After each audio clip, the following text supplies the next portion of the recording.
All right. And we are live. Welcome to the stream. Back and ready to do some more development in Unreal Engine 5. Live with Unreal 5. A poet, and I didn't even know it. Honestly, been looking forward to getting back in and refining the mechanics of the game. Because right now, I think the last thing...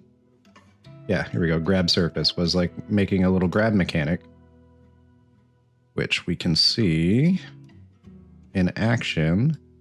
Go to the test level. Test map.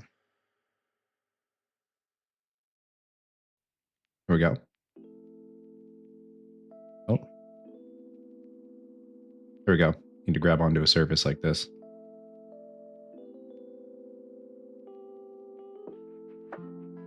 Oh, I completely forgot that I got rid of the little meter in favor of zooming out the FOV. Oh. I'm just seeing now that there's a bug.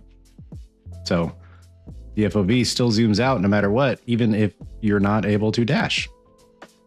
So let's dash up into the air. And yeah, so holding the left click still just zooms out the FOV regardless of if I'm able to dash or not. So let's go ahead and stop that. And let's see, this is the grab surface function. So let's get out of there. Set up FOV. Okay, yeah, so this is actually assigning what is or determining what the player FOV is, which I think it's just a plugged in number right now. But ultimately this will be pulled from a settings file. And this is the charged FOV. So I need to find where it's actually applying the FOV change and make sure to include the condition of even being able to dash. So let's figure out where that was. I think it was under secondary action. No, secondary action is the grab. So,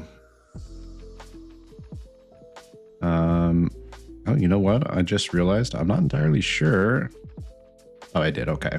I was trying to remember if I changed the go live notification properly, but I did. Sometimes I forget to do that. Okay.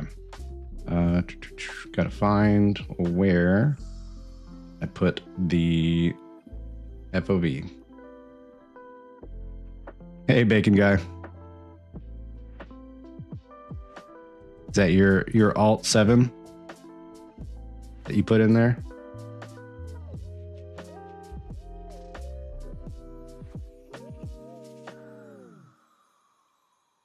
What's up? Okay, so we have the setup FOV.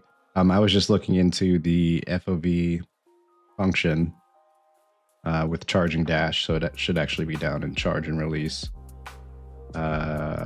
Because right now the FOV is still changing even when you're not able to dash. Just trying to remember exactly where the FOV was being changed. It's not under setup FOV. I'll find it here in a second. Just getting my bearings again. We have now same controller, pausing, jump, secondary action, interact. I feel like it should be under charge and release dash, but I believe it's actually separate somewhere else. Under tick, maybe? Dash charge effects. Okay, yeah, that's where it was.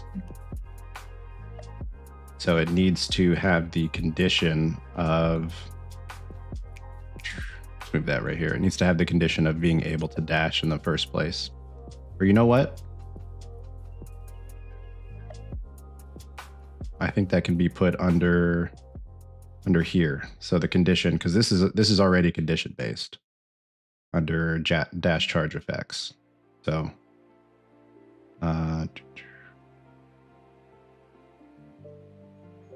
so dash charge effects. Let's move this out here so it's a little easier for me to read. Yeah, I need to stop the timeline from running. That makes sense. Let's see. Sets field view. That's the debug. This is actually what's changing the field of view. And this is the getting the dash charge percentage from the timeline. All right, so that will be this event graph way over there. So we have event graph over here. A dash charge time from here, and then this goes into dash charge percentage. Okay. So I can probably put the condition right around the beginning here. Like it won't even start playing unless it's able to dash. So if can dash is true, does all that.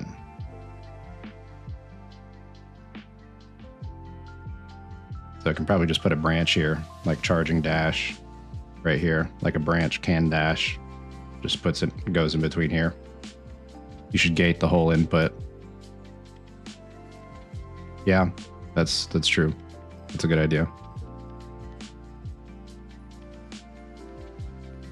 Probably like from here, can dash, cannot. Well, because I think the branch only, oh girl. I think the branch has only one input if I'm not mistaken. So it really only needs to go from started. Girl, please. Hi. Turn on the cat cam. You guys can witness the harassment I'm experiencing.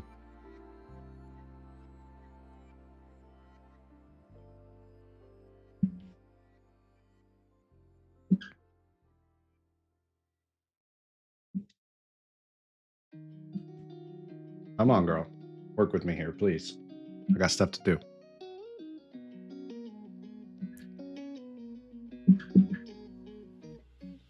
Please. You can sit there. You can do it.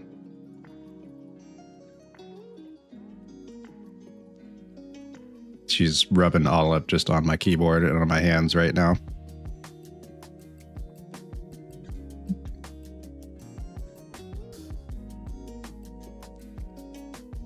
Although as frustrating as it can get sometimes, I try to not be ungrateful for the fact that she's here. All right, if you can find a spot to lay down that's not in the way, go ahead. But I doubt it. You're not very good at doing that. Let's put this like right here. Just gonna move all this over here. Then branch. All right, I guess that works. Though I already know you're about to roll onto the keyboard. You're not on it right now, but you love rolling and laying down and spreading out. Oh.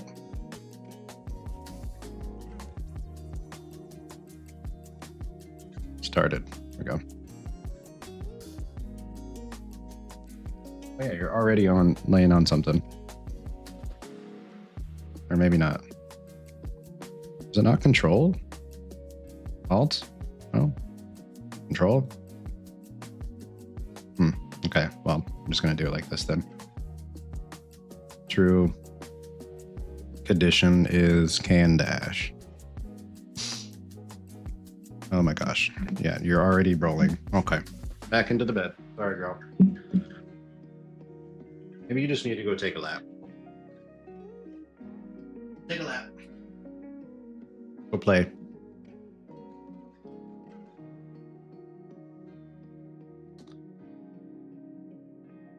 Okay, I thought it was right.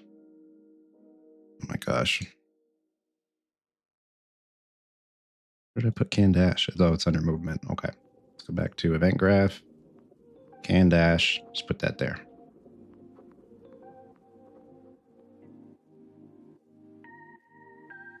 Okay. That should be good.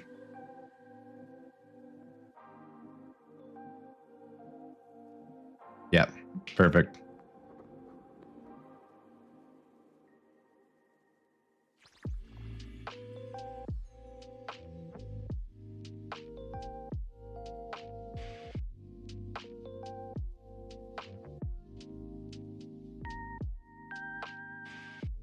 All right. Now, One letter typo in public becomes pubic. Yeah. Yeah. You're right. That's an unfortunate typo to make.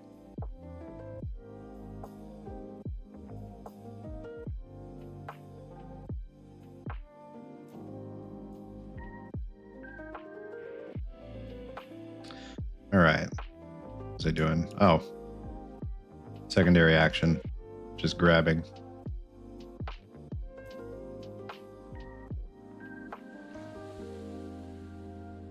Almost did that just now. That's funny.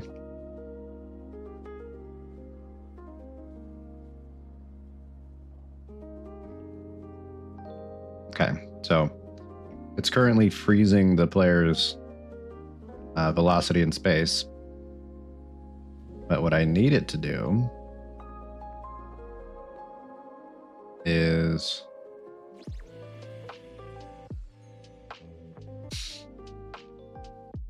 okay, so I need it to slowly go back from the no, probably not from the previous velocity. I just need to slowly have gravity affected again over time.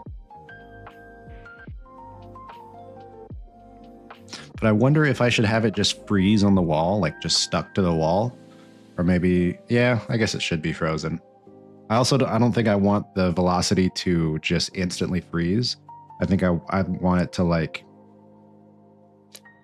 very quickly deplete the current velocity or lower the current velocity down to 0. So it's more of like a gradual, like you're just getting lashed onto something that's still having the momentum carry you forward just a little bit until the velocity gets down to 0. So in that case, we're not going to set it to 0. We might need, let's see, where's that FOV? Here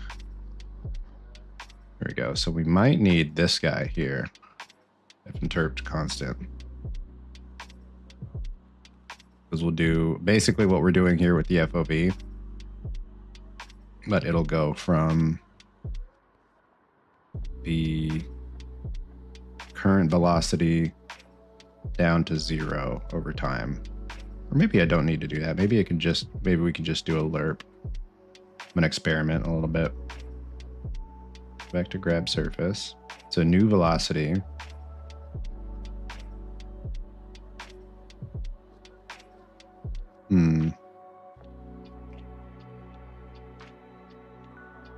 Because this is a vector and this is just a float. So that's not going to work in that case. And I can't use a timeline. I guess I could still use a timeline going from 0 to 1 or from 1 to 0 or just 0 to 1 and just reversing it. Is there a way I can use the same timeline maybe? No, because I want them to operate independent of each other. I think it'd be fun to, like, while you're grabbed onto a surface, still be able to scoot along with your dash, maybe, but have it just be incredibly dampened. Just for like a fun little physics toy thing, I guess. I don't know.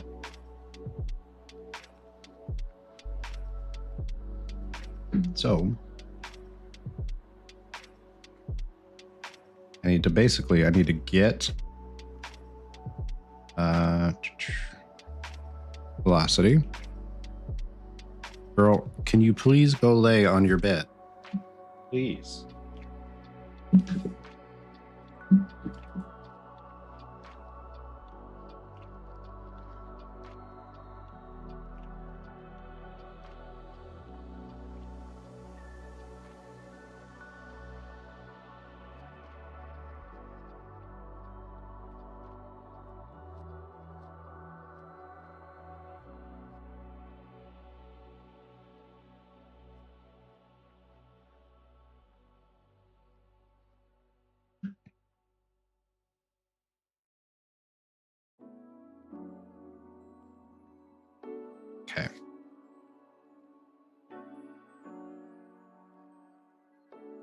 Get velocity. No, you're not sneaky, girl. You really think she's sneaky.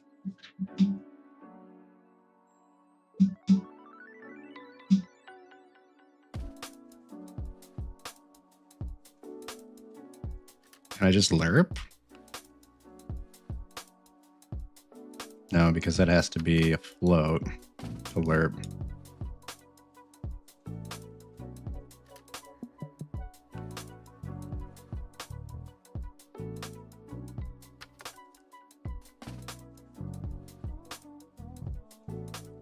It might be complicated, but I guess you could technically just like have 3 different lerps for the split struct here. But I'm not sure if that's better or worse than just using a timeline.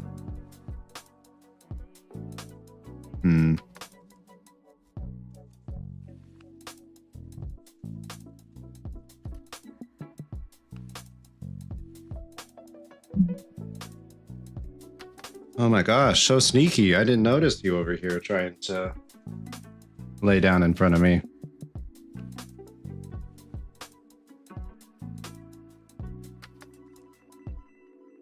Girl, you are in the way. I don't want to kick you out of the room, but I will.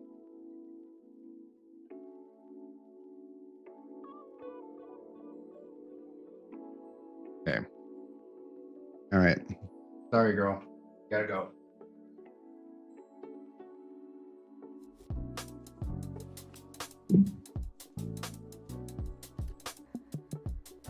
She's on timeout.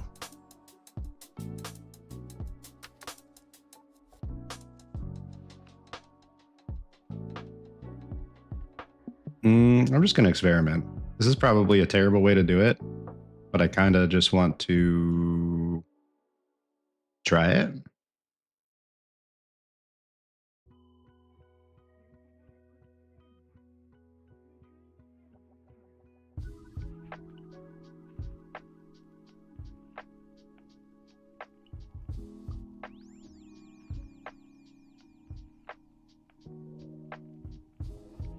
No, this is not really. Well, yeah, it is because it's doing it on a tick basis. Yeah, grab surfaces on tick.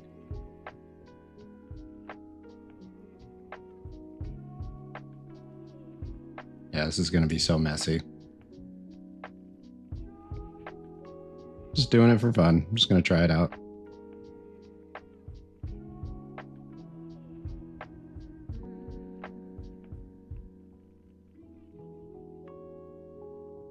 Alpha. You like 0.5.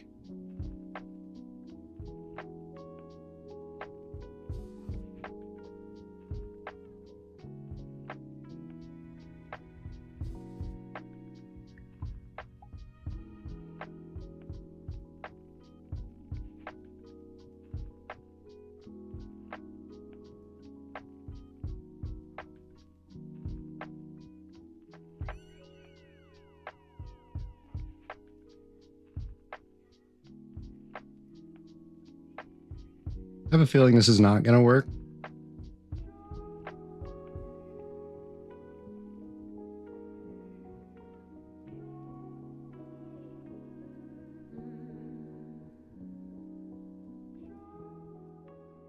But we'll find out.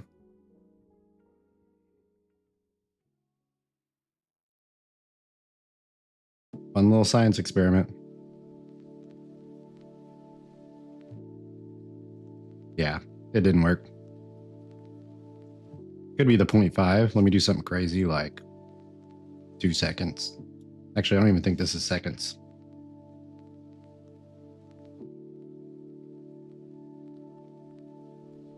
Yeah, that's not how that works.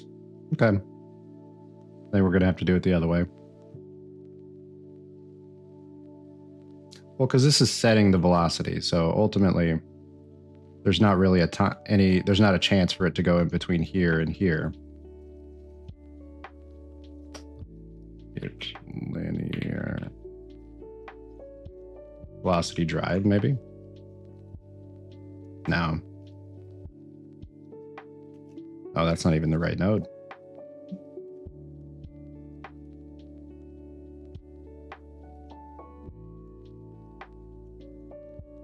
I'm gonna kind of look through these.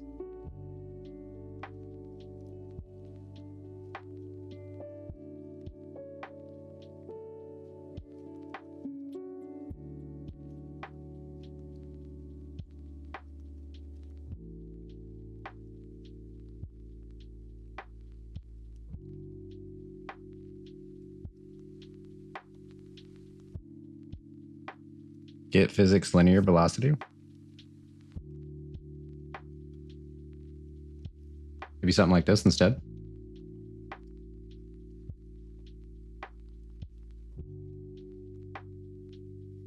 But there still has to be some kind of like time delay.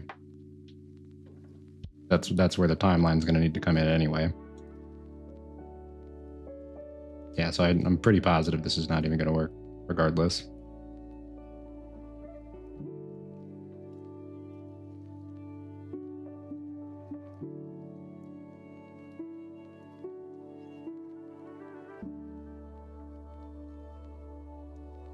Yeah, I was not happy about that.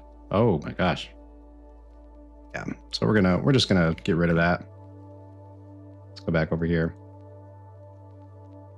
Recombine. That could work. You think? But alpha of 2 won't. Okay. Something higher, you think?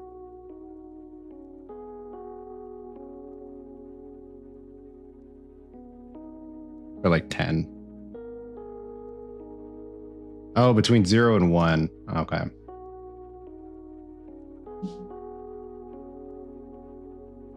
That makes more sense.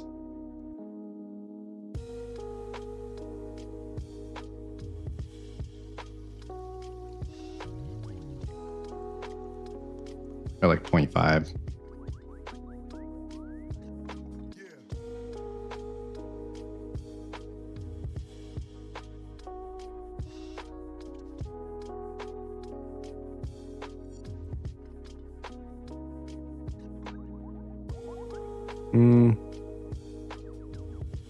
Yeah. This might not be the best solution. What you have now is slow down that character velocity by this percentage each frame. Oh, so I want something real low then. Try like 0.01.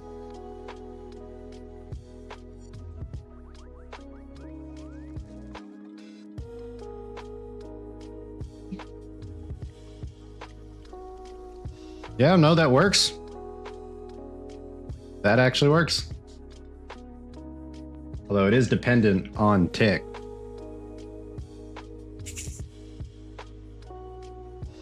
Which is why the timeline would come in handy. So that it's not dependent on your frame rate, you know? Lower frame rates are going to slow down lower. So I think ultimately we will still need a timeline.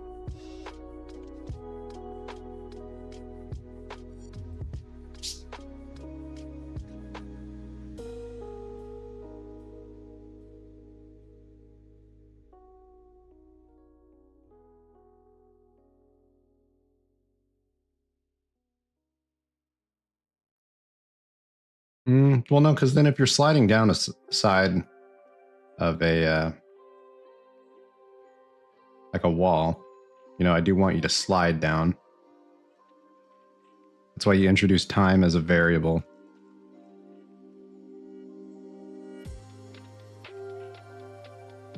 Like through the timeline, you're thinking? Or is that something that we can, oh, get time in seconds. Wait, get time seconds. Is this, if you multiply alpha by delta seconds, then it becomes percent per second. Oh. Right, because I think delta is the time between the last frame and the current frame. So that's a good solution.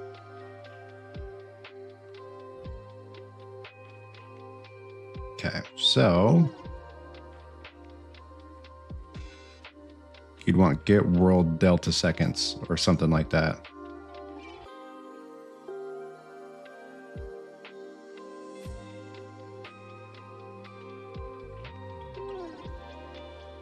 Get world delta seconds. Okay. Okay. And then that would just be multiplied by whatever into here. Okay, so we'll do 0.1. Well, actually, what I should do is make this a variable.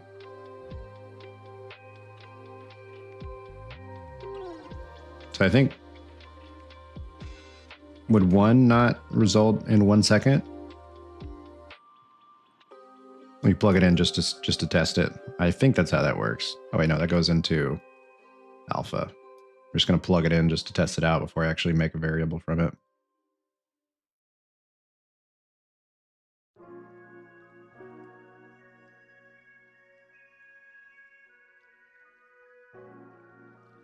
Okay, well, that does work. So, not the variable. 2 seconds with time dilation. Yeah, you're right. Okay.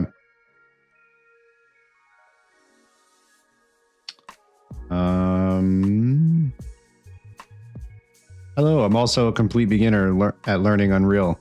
Well, welcome, DM Diego, the DM Diego. Happy to have you here. What kind of stuff are you working on?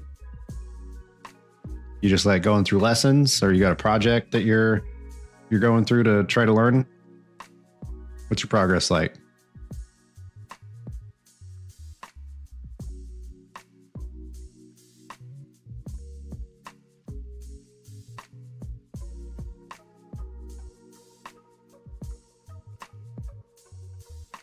I'm working through a Udemy course right now. Nice. Only on lesson 2. You got to start somewhere. I only started learning maybe like 6 months ago. Oh no, shoot, it's already March now. Maybe like 8 months ago. Say, we'll call it 8 months ago, maybe.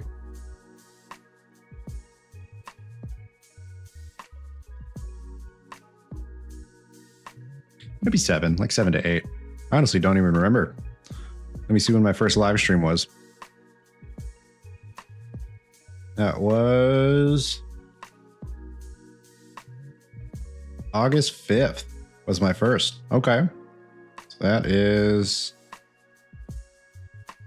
September, October, November, December, January, February, March. Yeah. 7 months ago. Almost to the day. So just keep at it, man.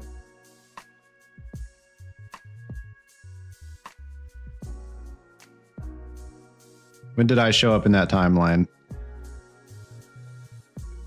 Not sure. Maybe. Let's see. It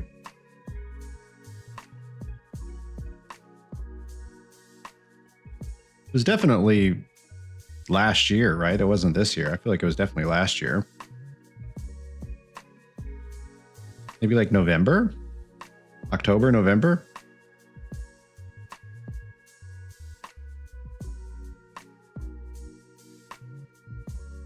Sounds about right. Like October, November.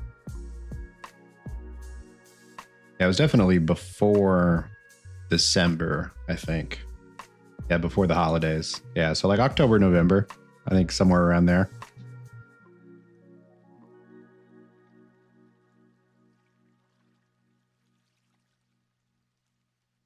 Sort of project have y'all been working on? Well, I've got this little slime platform I'm working on. Here's the character.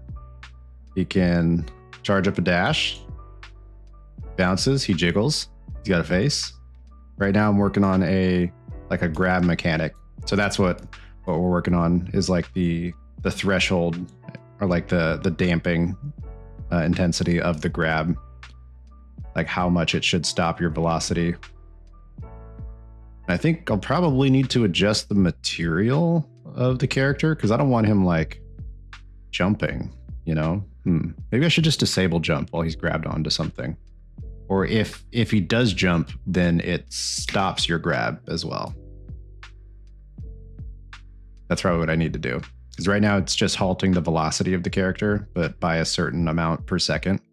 So it's more so just like lowering the velocity. Maybe we'll do 0.5. But ultimately, it's going to be some type of very cute slime ball you got there. Thank you. Yeah, ultimately, it's going to be a, save that, like a little hub island map that he starts on. And there'll be little areas for him to interact with to go to different levels. So this will be like a boat that'll take him out into some platforming level. So I hit start level, it takes me out to some other level, you know? And then so on. There'll be other little entry points to other levels on that map. Oh my gosh. There we go. Still very, very early on in development. But I'm thinking, you know, like a boat here, maybe like a submarine right here. Maybe like a seaplane right here. And have like a rocket ship right here. Just goes into like a little space platforming level. Thank you. All while controlling a jiggly little slime ball.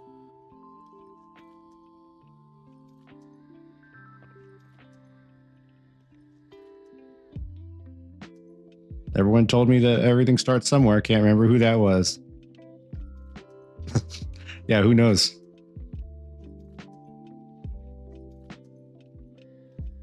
But everything does start somewhere. So you just keep at it. You'll be surprised by your progress over time.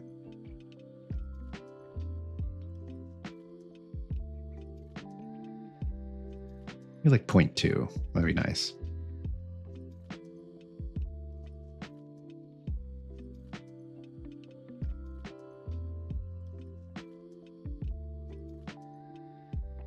Oh, you know what?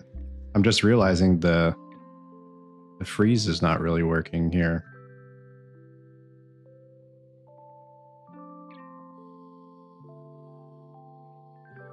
I feel like it was just working a second ago.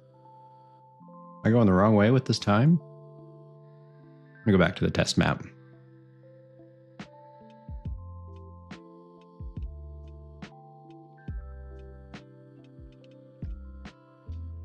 Oh, it's working just fine here.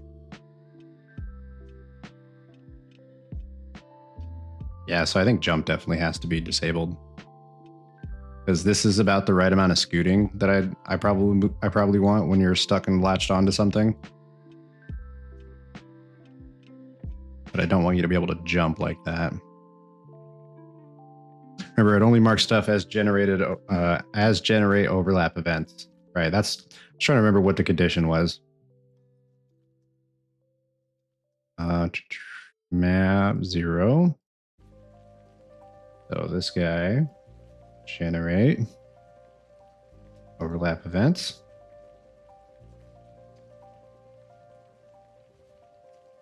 There we go.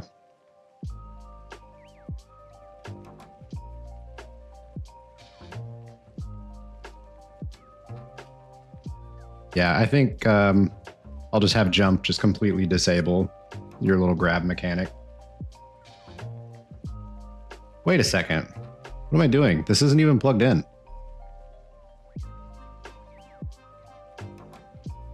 Why is it working? Is it just the 0.1? I think it's just the 0.1.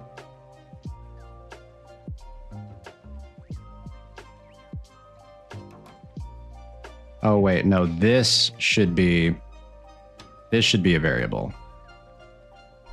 It should be a variable that's being set. It shouldn't be like its own little, okay. No, time should still be should be plugged in here. I'll have it set as, this will be more like a threshold or like a dampener. No, I have it right.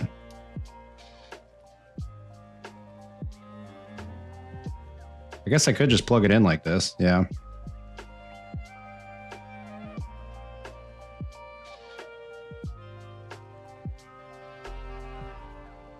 Yeah, that's fine. We'll just do it like that then.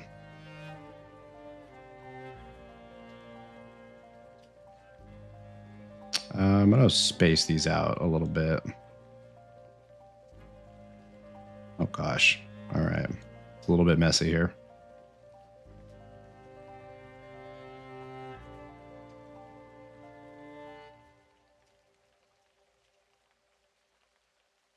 Yeah, you know, I was saying like maybe have this just output into its own variable that it's setting. Yeah.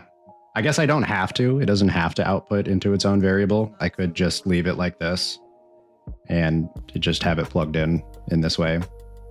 That's probably fine. And then just basically use this as the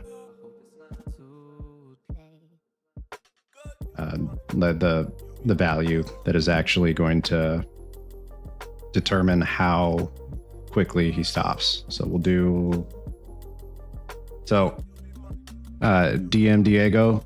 This recurring thing happens where I'm terrible at naming variables. In Bacon Guy is the reigning champ at coming up with the best variable names. Every time I come up with a variable name, then I'm like, I guess that makes sense.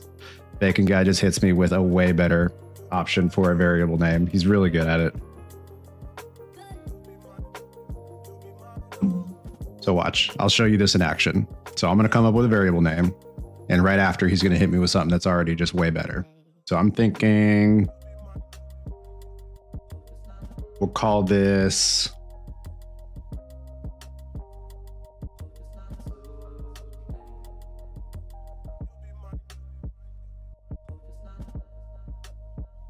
braking speed, stopping speed, maybe stop speed, stopping speed.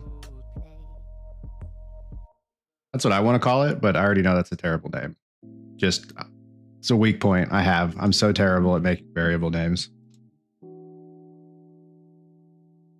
And he might need some time to cook, but I know he's going to come up with just a way better name than that. Deceleration. You got the skill too, dude. Look at you.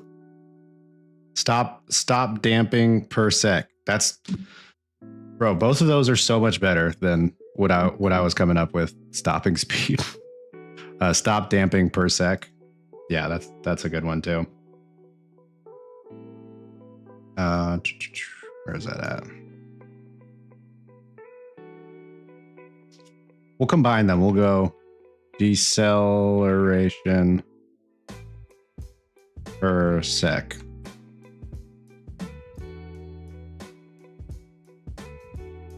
Beautiful.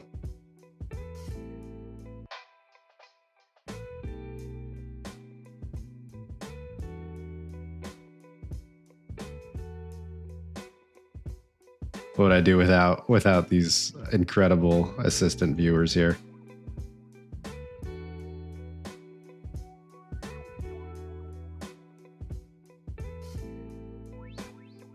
You did that shit.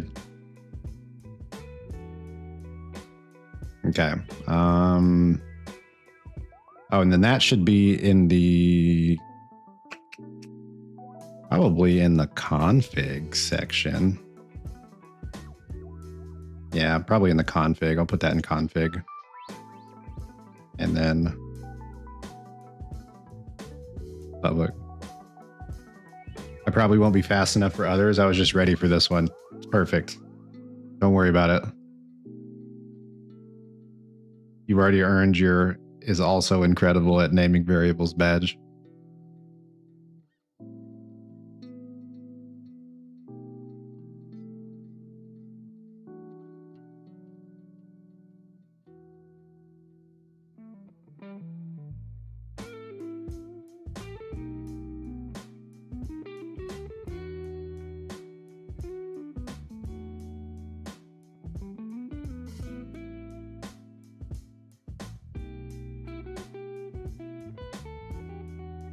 Compile. There we go. Deceleration per sec. Boom, right there. Look at that. Look at that exposed variable. Amazing.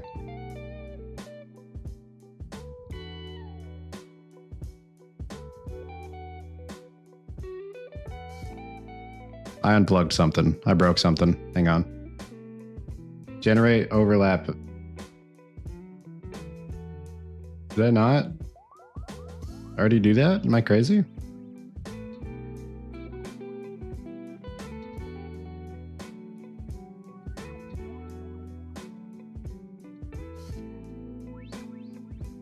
I could have swore I just did this and it was working a second ago. Maybe I'm crazy.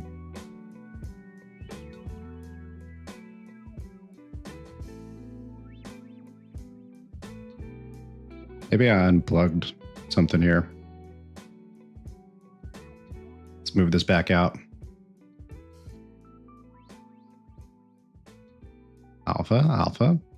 No, that's working.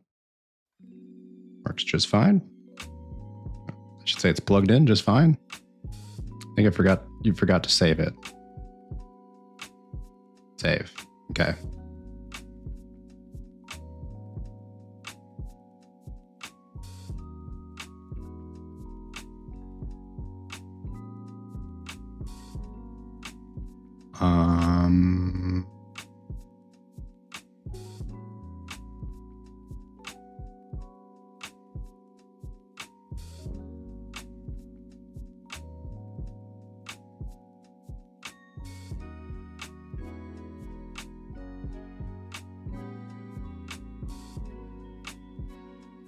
I wonder, is there another pin these can feed into so I don't have to print string off of each one of these? Does it work after you jump?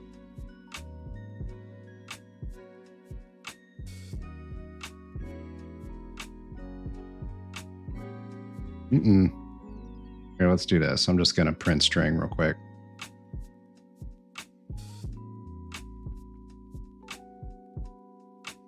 I only really need it on one of these. Oh, in string. No, the duration. No, I need it to actually be the string. There we go. The duration is funny though, actually. Leave that plugged in like that anyway. Oh my gosh.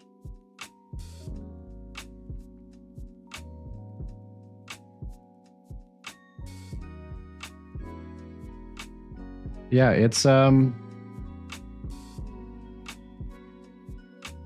working. It was working just a bit ago and I broke something. I feel like it was working before I exposed it, which is weird. It doesn't make any sense that me moving the variable here broke it. So that's definitely not what it was that broke it, but I did something in between there that broke it. So we're at point, oh, maybe it's 0.02. Maybe that's what it was. No, it's broken. Doesn't look wrong. Try the test level. You're right. Let's try the test level.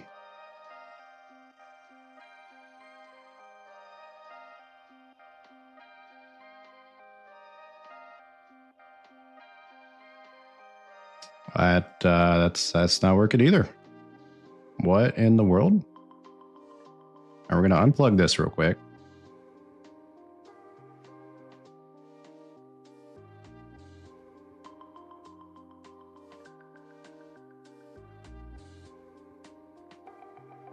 That's not working. Let me print string. We'll just do is grabbing.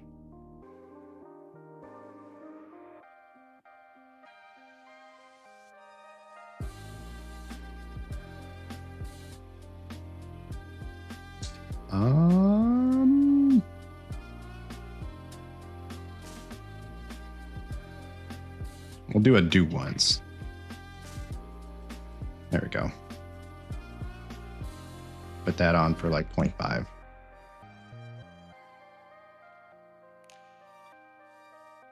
Oh, that's not how that works, apparently.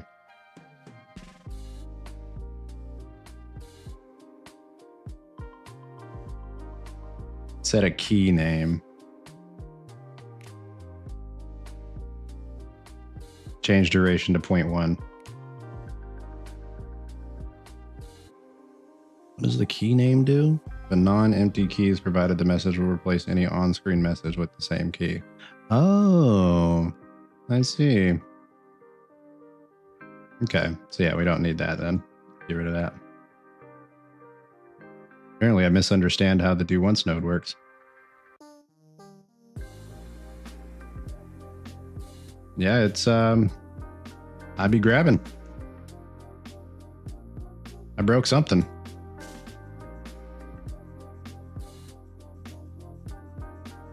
It's going into alpha, right? Like I didn't unplug that for some reason. Sphere collision, get physics, linear velocity. Down to 0. Return value goes into the new velocity.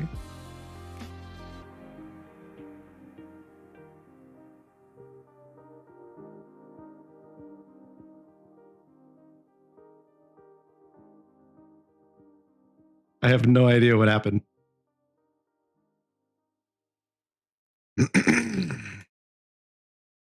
If you unsplit those, you can lerp a vector.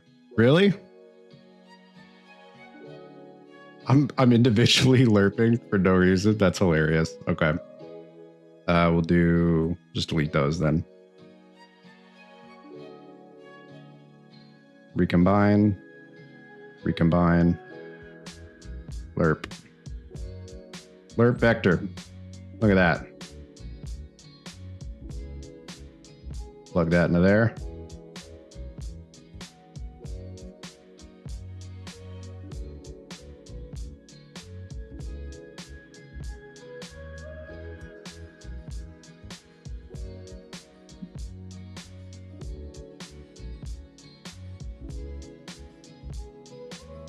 I'm so confused. It was just working just fine a second ago. I don't think I changed anything else.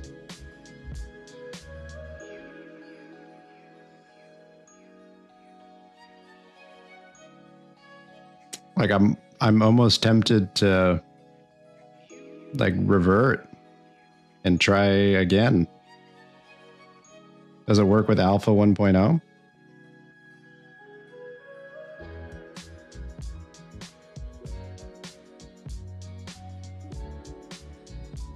Oh, it does. It is slowing down.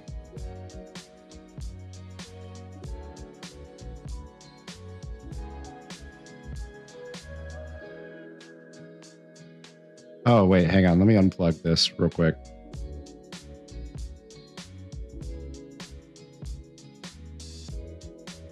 Oh, yeah, that works fine.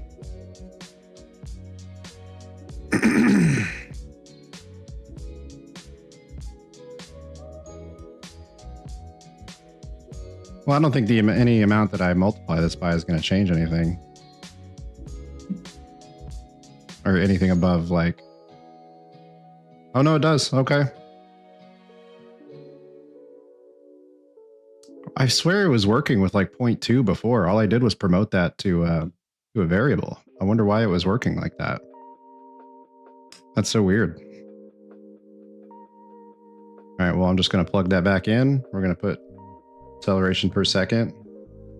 Oh, 0.02. Why is it at point? Oh, because I was messing with it and changing it. Do 5. Okay, well, that works just fine. Cool. That's so weird. Also, thanks for letting me know that I didn't have to do all that craziness of splitting it into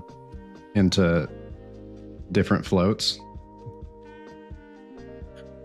I think I just searched like lerp and then just hit the first one that came up and was like, oh my gosh, I have to do it by vector or by float, when it was just the first one that came up. I'm gonna start somewhere.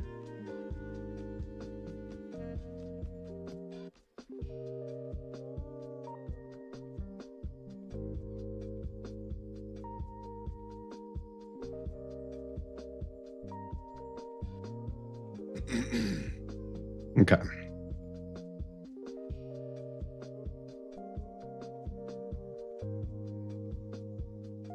Celebratory sip. Exactly. Celebratory iced coffee sip. It's become my streaming ritual.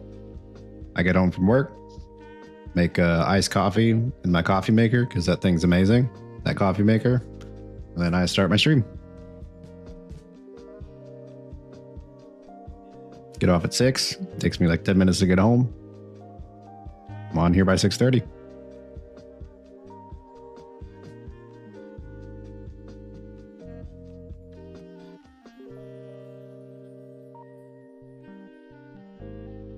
Wait, why am I meant to load this one up. All right.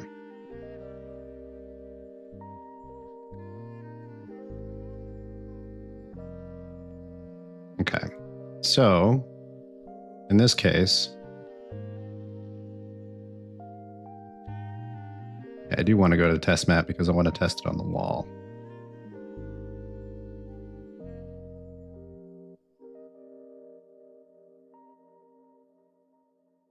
Same time zone as me. Must be neighbors. Pretty close. Pretty close. Down here in good old Arkansas. I don't know if I'd call it good old, but that's where I'm at.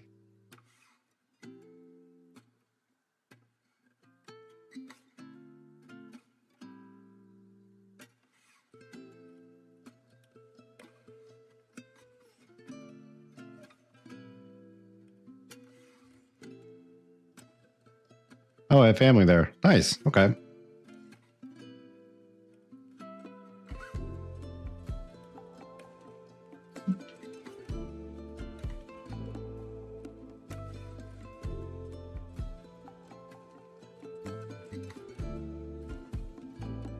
Hey, look at that. Sliding down.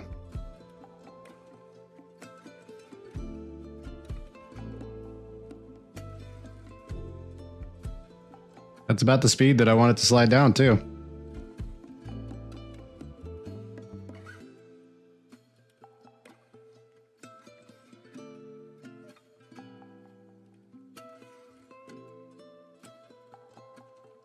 So I think that visually, I need to have more of a like feedback that it's attached to that specific object, because right now it's just like freezing, you know, which ultimately, like gameplay wise, is what I want. Like I want it to freeze its velocity slowly. Arkansas definitely counts as one of the good old ones. Any of the state land from the Louisiana Purchase was a steal.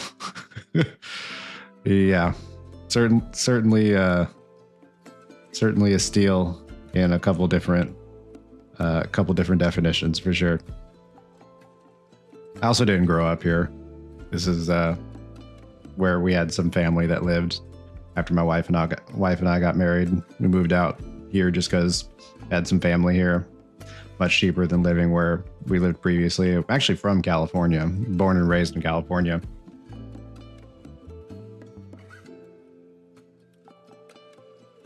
I do miss it sometimes, but try not to get the French stole it first. The Americans just bought it from them. Yeah, exactly.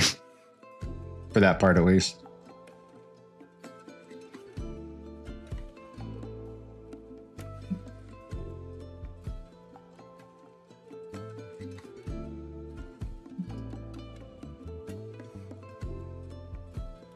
Yeah, I think it would be nice to have some type of visual feedback that you're actually attached to the surface there. Going from Cali to Arkansas is crazy. I agree. It's pretty crazy. You'd ask me if I'd do it again? Probably not, but at that point in my life, it just made the most sense. Got married. We're trying to figure out a place to live. Weren't exactly on the best terms with my family at the time. No fault of our own. I guess I would say fortunately, but I don't know how fortunate it was either way at the time. So my wife's family just suggested, why don't you guys just move out here instead? It's cheap. Got, plenty of big cities around us that are similar to the ones that you grew up in. We're like, shoot, whatever. Let's try it. Let's get out of the situation that we're in. Let's move somewhere else. And the town I live in is pretty nice. Like it's a decent sized city. It's basically just like the city I grew up in. I grew up in Fresno, California. So it's not as big as that city, but it's got pretty much all the same amenities as that area as well. It's really not a huge difference. Just going from rural America to rural America. Basically the same thing across the board. Just more pickup trucks out here. And you're right, they are both beautiful in their own right. I've been to many beautiful places out in Arkansas as well, just on trips or like surrounding states as well, in like Tennessee or Missouri as well. I consider myself a professional tourist just because I really enjoy going to Branson to just like as a little vacation because it's there. And I grew up in California and we didn't have Branson out there. Hillier roads in Arkansas, I'd wager. It depends on where you're at in Arkansas. There's some parts of Arkansas that are really flat and some parts of California that are really flat, but it just depends. I grew up in the Central Valley of California, so it was pretty damn flat out there. But yeah, it really just depends.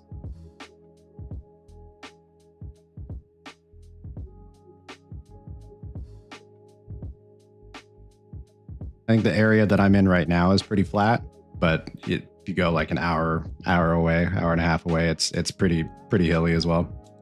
That's fair. I've mostly only been to the hilly mountainous parts of Arkansas. Yeah, there's a lot of really hilly and mountainous parts of Arkansas as well, but yeah, it's a diverse state. There's, at least geographically, there's a lot of different parts of Arkansas that look very, very strikingly different from each other. Yeah, different life than what could have been, for sure. Life could have been very different. I mean, my life ultimately probably would have been, for the most part, like choices and results would have ended up being pretty similar, but geographically could have been very different. My family lives in the mountains, some sketchy ass roads there. Yeah. When you start getting out into the really, really hilly parts of the Ozarks, it's a little scary out there. Driving through the forest and you see a cabin or a house just in the middle of nowhere. You want to keep on driving. You don't want to stop anywhere near there because you don't know who's just out doing what, with who, or whatever. You don't know what kind of cult exists out there. Like, I'm gonna keep on driving. I'm not gonna stop at this gas station in a town with like 2 or 3 houses like off in the hills somewhere. I'm good. I'm gonna keep on going. And also, there are certainly parts of California like that too. Like there were small little towns in California that probably don't need to stop at. You probably don't. It's also dangerous in its own right for different reasons, but pit stop at the Shagged Cabin. That's hilarious. Yeah, both places have different pros and cons for sure. So ultimately, at the end of the day, it's not any like more challenging or less quality than where I was growing up at already. I was already growing up in like a rural part of California, so it's more or less, it's pretty similar. The only difference is that living here, I'm not like a 2 to 3 hour drive from like San Francisco, LA, beach, like all those other places. That was really the best part of where I lived in California, was that you just get in a car, drive for anywhere between like an hour and a half to 3 hours, and you were in some incredible places. It was that was definitely the best part. But there's still some pretty neat places to go visit. Just driving from here, but instead of like 2 to 3 hours, it's like 3 to 6 hours, depending on what I'm trying to go see.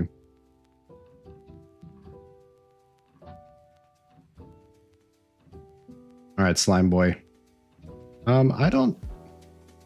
Oh, that's right. I did want to, before I try to polish up. Excuse me. Gosh. Before I try to polish up any of the way this looks visually, I do want to have the jump disable my grab.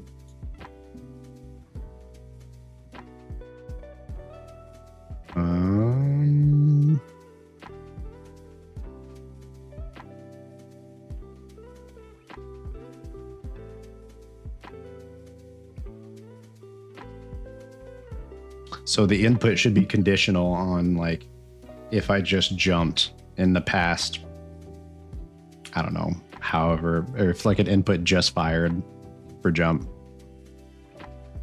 like is jumping maybe. I can get rid of it. I don't know why that's even open still. I keep going back and forth between it just out of fidget, I guess.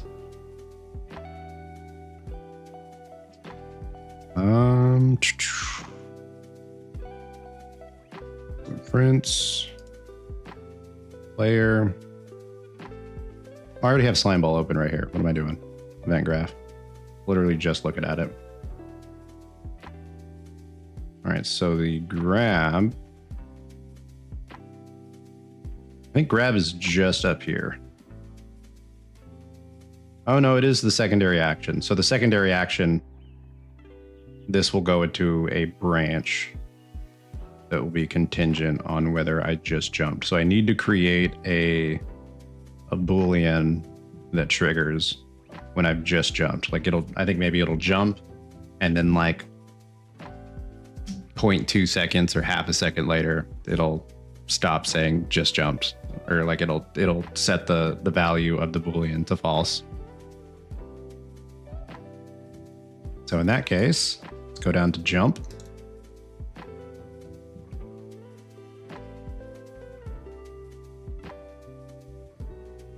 So I guess we're gonna do more delta time.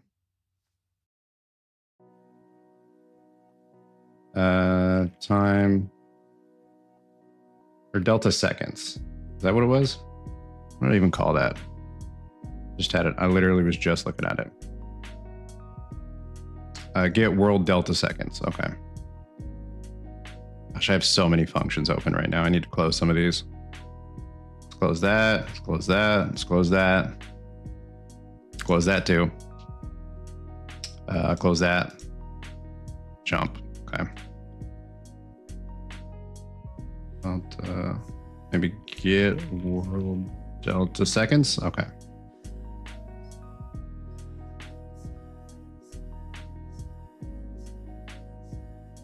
Maybe it should be a timeline.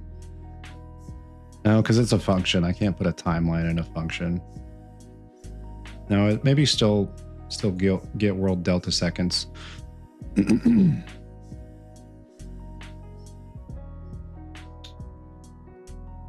So we'll go.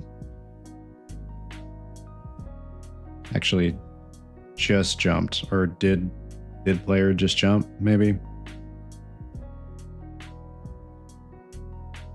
Where's that? We'll just do branch.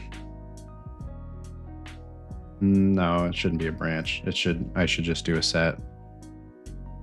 No, I should still do a branch. Okay. Yeah, we still need to do a branch here. So the condition, I need to get this into just a value. And then it needs to check if that value, okay. So if, I think it's gonna be greater or less than? Yeah, less than. Get world delta seconds. No. If get world delta seconds is greater than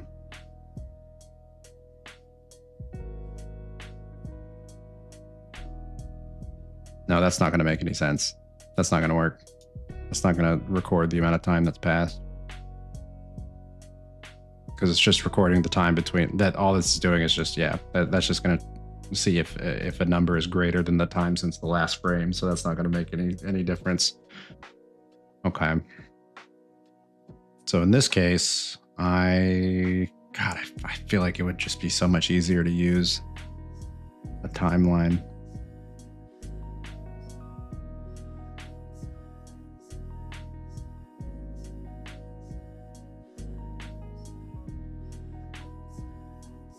No, we'll still do a multiplier.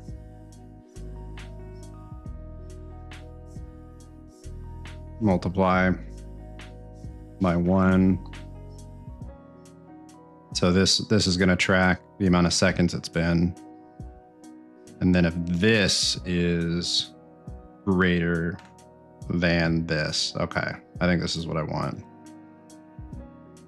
So this is greater than, because I think this will basically be if this is greater than however many seconds, then it needs to set just jumping to false. Or just jumped to false, maybe?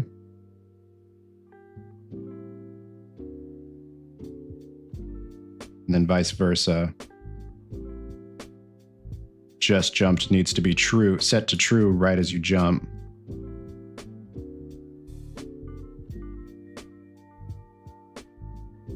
Okay.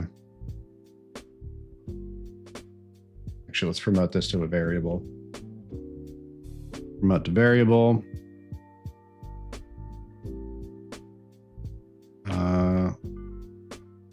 Just jumped.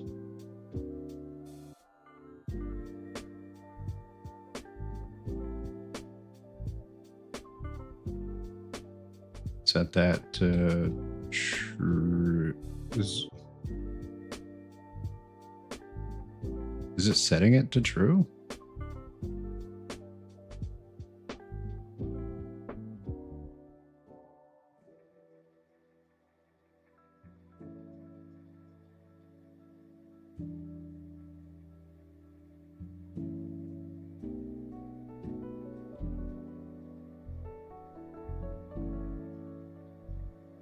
Where's the setting part of it?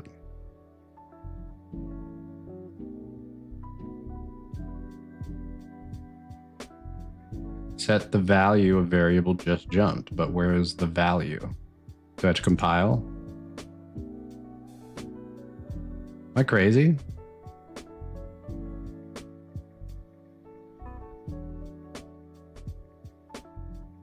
Just jumped is false by default.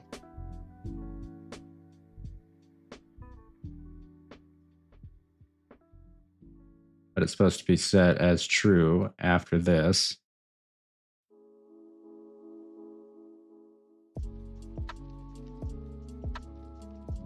Man, my brain is not logicking right now. So that sets just jumped to true, which is what I need. Okay, hang on. No, I got it now. I got it. So we're going to do it like this. If it's greater than a second, or whatever this value is going to be, then it will set just jumped to false.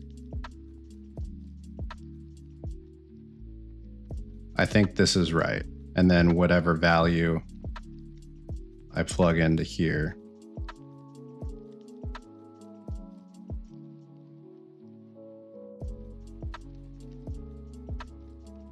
No. Whatever value I plug into here. Gosh, sometimes nesting these is a pain. So if it's greater than, I don't know, we'll just do 1 second for the sake of it, just to make sure that this actually works. And then I'll get the value of just jumped, retrieves the value. I'll do print string.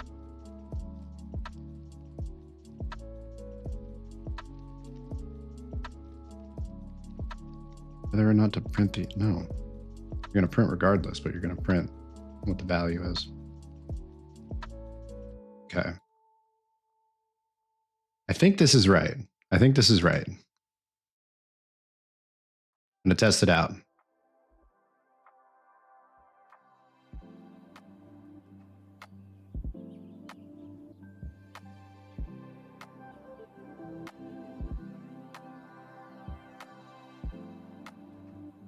Do not save.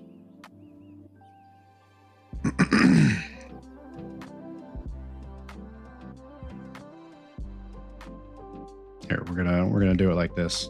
Actually, I'm gonna put another print string in here.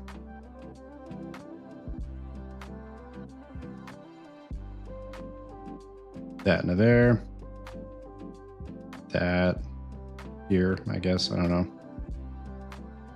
There we go. Put that there. Put that there. What is your mindset about how you are using delta seconds here?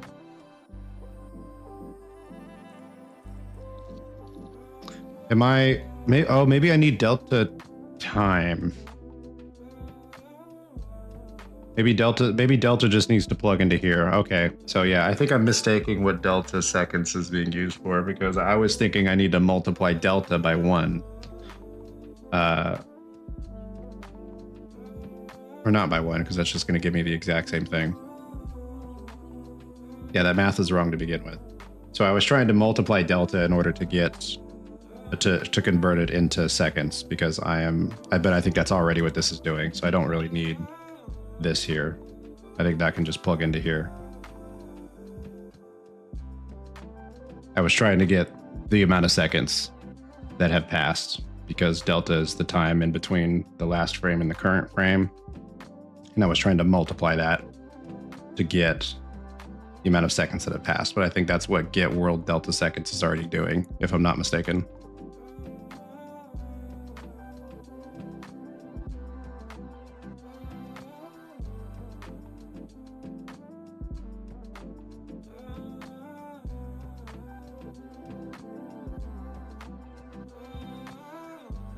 Why did I just double jump?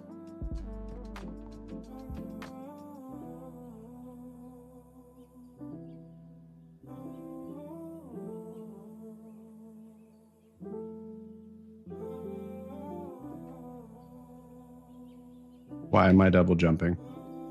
What in the world? What did I break here?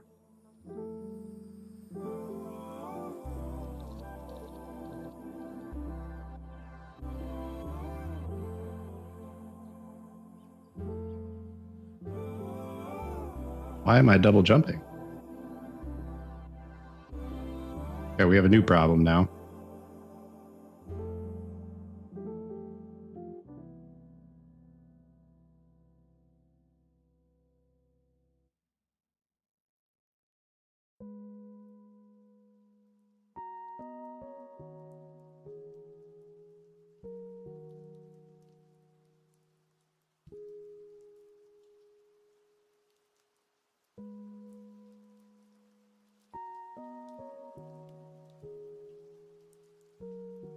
So true, comparing it against 1 means if you're checking if your FPS is lower than 1. Okay. Hang on, now I gotta fix this issue where I'm double jumping. Oh man, has this been an issue the whole time? This might have been an issue the whole time since I added the sphere collision. Not the sphere collision, the grab detection. I think if I go to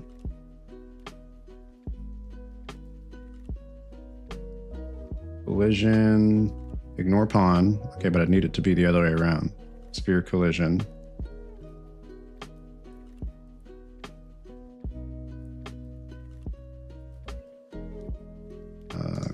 Custom. Lock everything except pawn.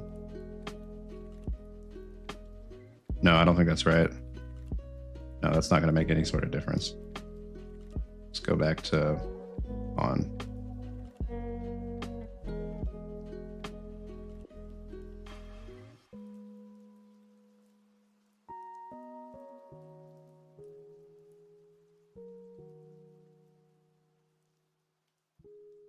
Okay. Big confused now.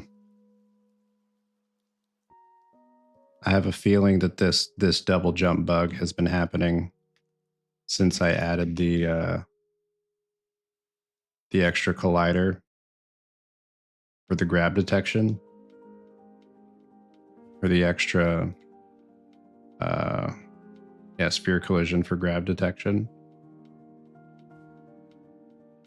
I think that's what's happening here, is it's detecting the interaction there.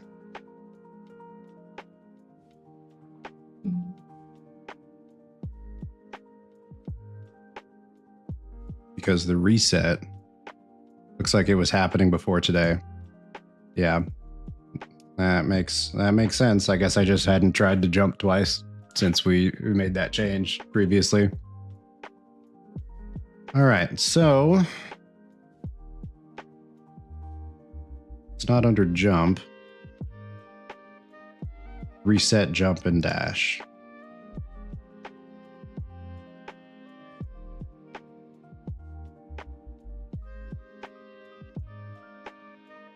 guess.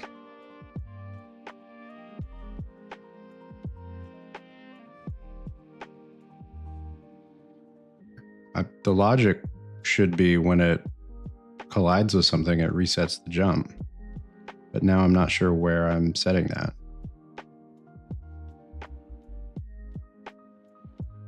Yeah, it's not in here. Reset, jump, and dash. When is reset, jump, and dash being called? On hit? Okay, yeah, just on hit. That's what it is. Okay.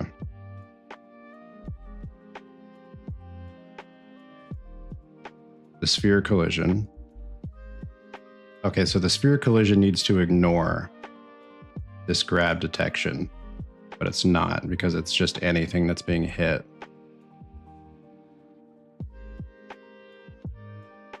Maybe other actor?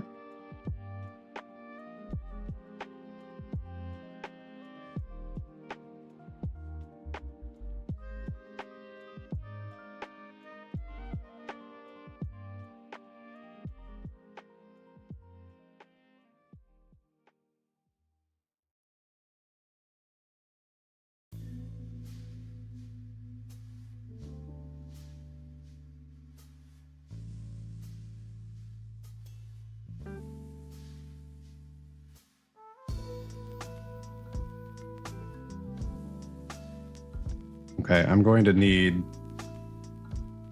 a condition between here that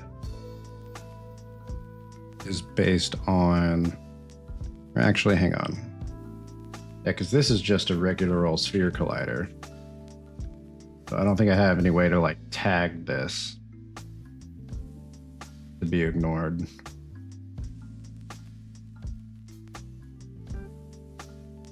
When trace channel, this information will be used for filtering.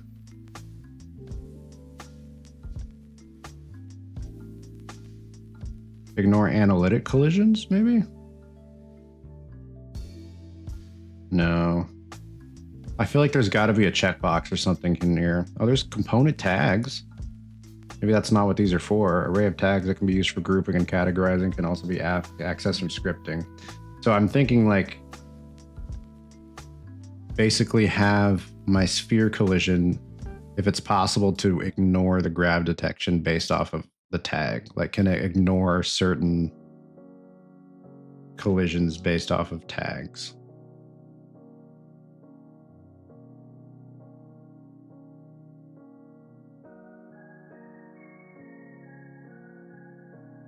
It's not hitting the grab detection.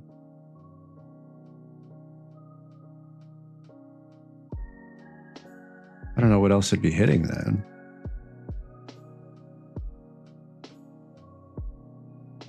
Maybe the cable?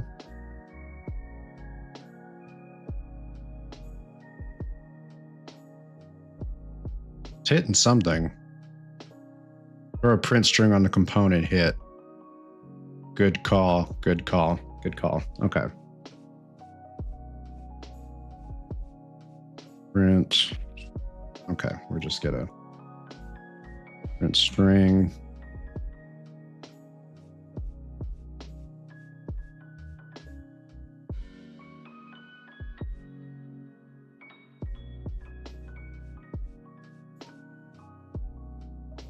Print other actor name for 0.1 seconds or key.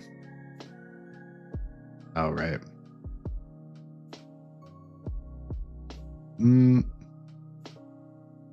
Is there a way to plug in other, maybe return value into there? Oh yeah, you can. Look at that.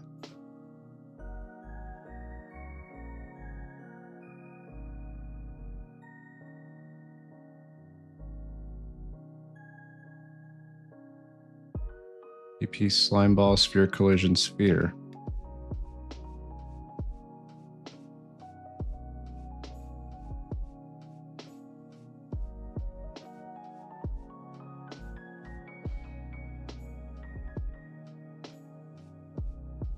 It's like when it settles.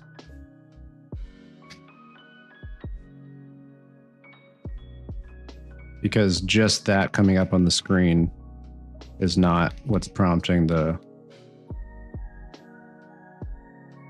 double jump bug. It's like when he actually settles down for a second.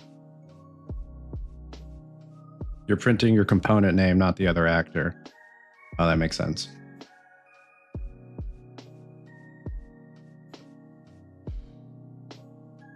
Box.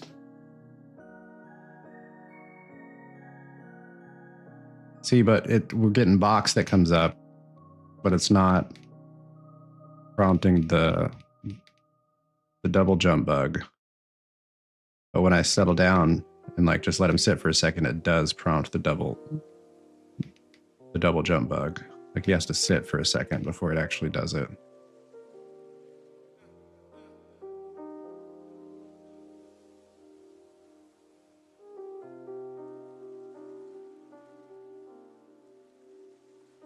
Maybe other component? No. No, because it would have come out of hit component.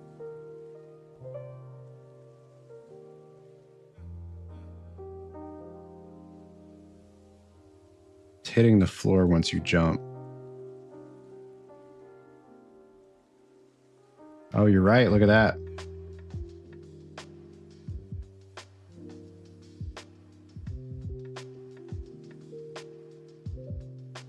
Okay, so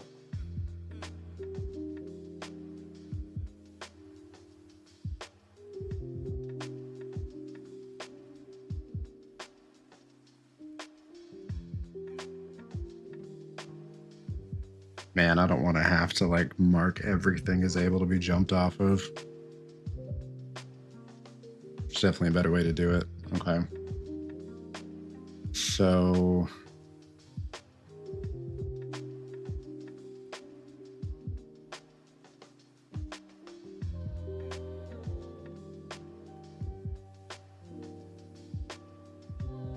maybe I don't think I need to make the sphere collision bigger. I swear this hasn't always been a problem. I'm trying to remember what I would have changed that would have caused this to happen.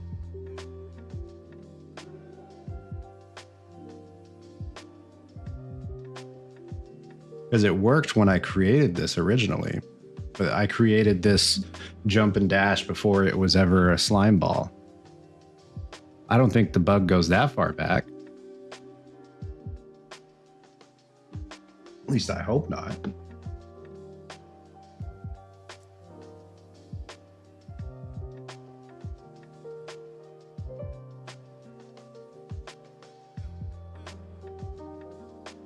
It might have and wasn't noticed. You're right. It definitely might have.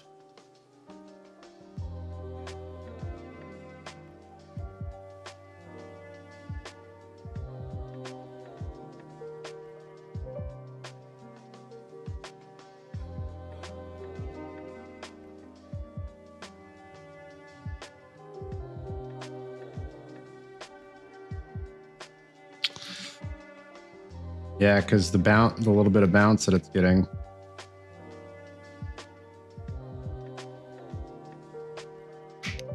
You know what? Maybe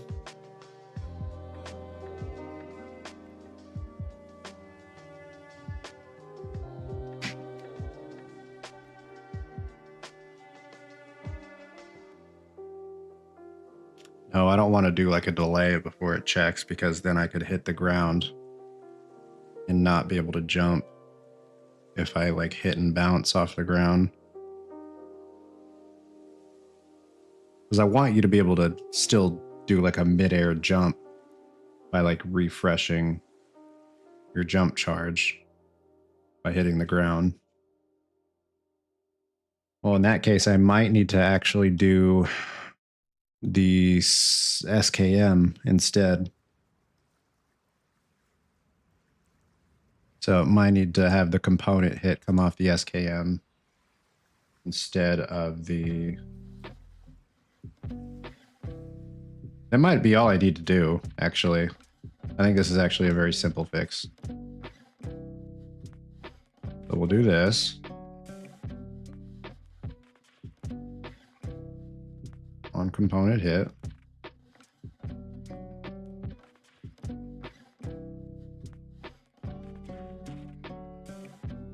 You wouldn't? Why not? This won't work here.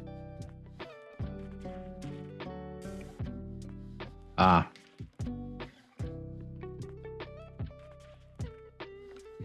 The SKM has all sorts of physics constraints that would make it even more unpredictable. Okay.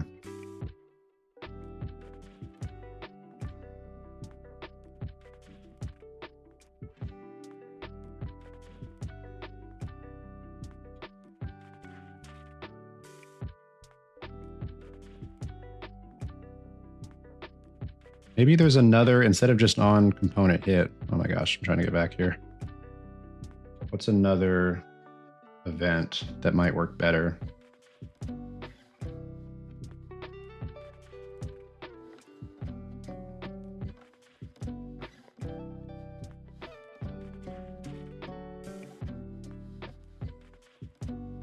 On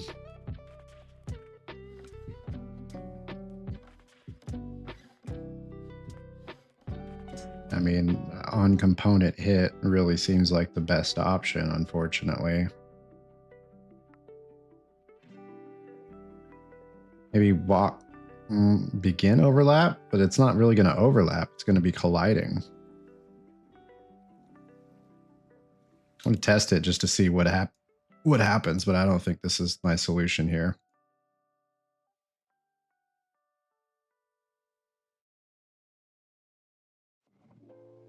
No. Yeah, because it's starting with the ability to jump, so that doesn't really even matter. So you know what? I'm going to set can jump as false to start with. Be under, actually, no, it'll be under movement. Can jump should be false to start with.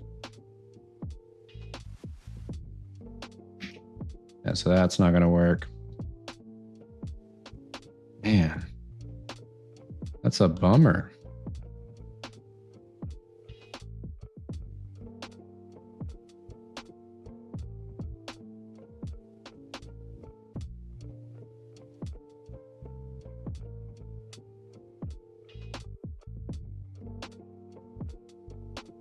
Maybe if just jumped was triggered, that same exact thing that I was doing, if just jumped is triggered, then you cannot jump until the component hit.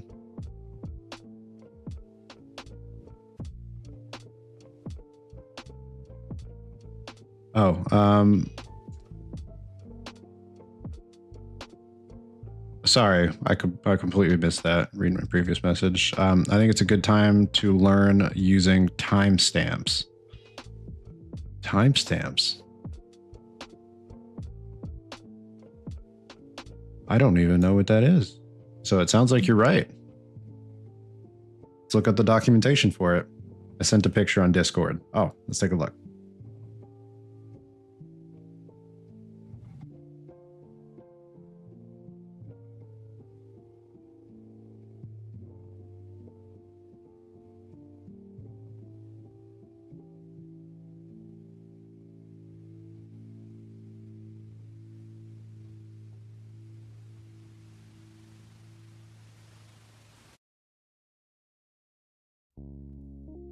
Timestamp in world time, aka seconds since the level opened.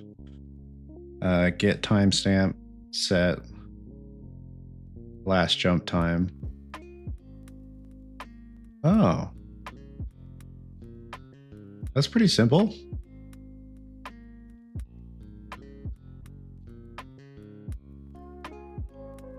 Okay, yeah, that feels really simple, actually. All right, so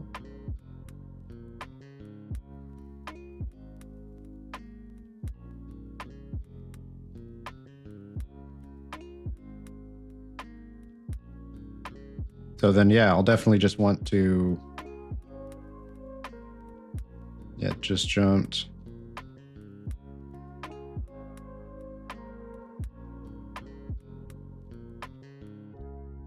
I could probably incorporate that into this logic flow here as well instead.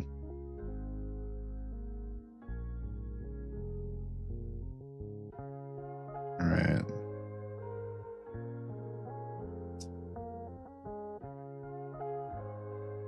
So last jump, get time seconds. Okay.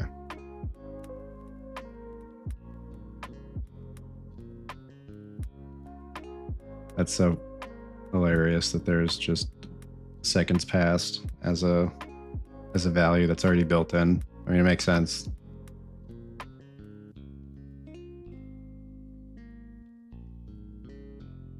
Then yeah, we'll just put actually just instead, don't even put that in here. That should come from probably right here.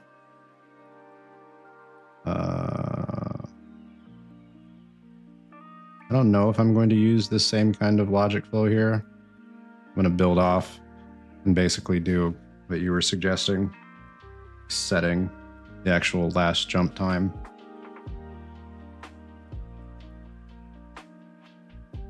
So would it be more accurate to call it last jump time, like it's an actual timestamp that's happening, or is it tracking the amount of seconds that have passed since the last jump?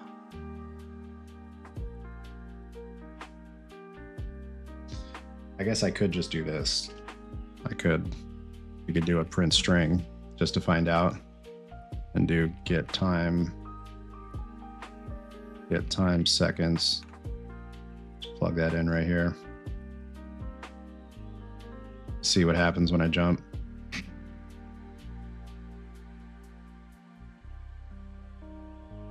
Oh, it's just the amount of seconds that have passed since. Oh.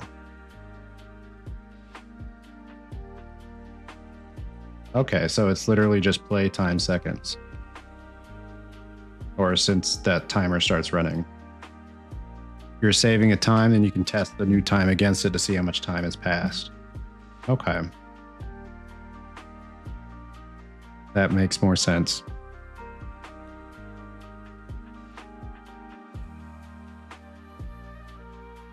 So in that case, do turn value, promote to variable, set.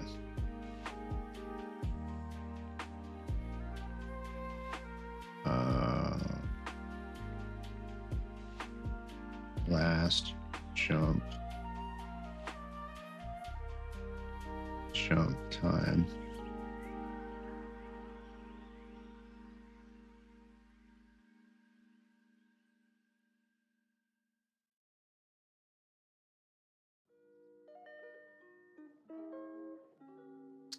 Oh, I see. You can build this. Recently jumped within time.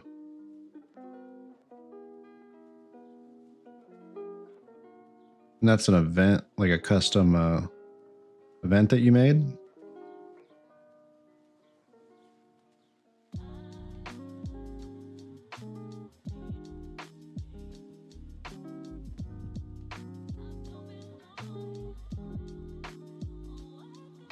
Or custom function, right? Okay.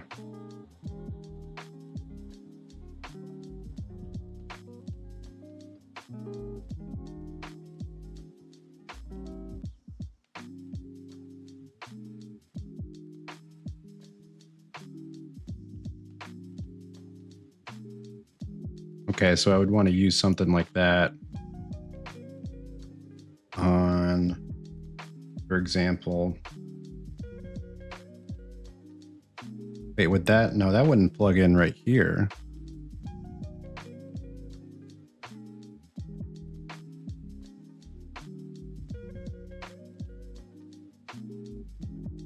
I guess I'm struggling to figure out where that should be plugged in at.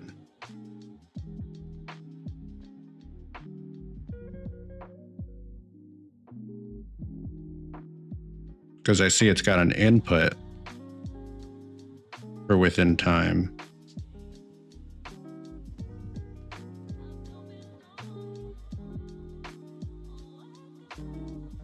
The recently jumped.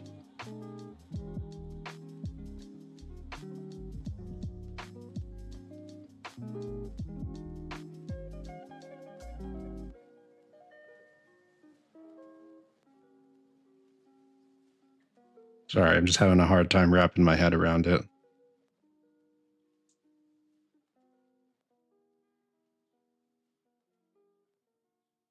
So is that custom function? It's just setting the last jump time, like basically what you have in the first picture. That can be used to gate the on hit, no hit events allowed within X time of jumping. Oh, I forgot to put the output. Oh, well, okay. Maybe that's what it is.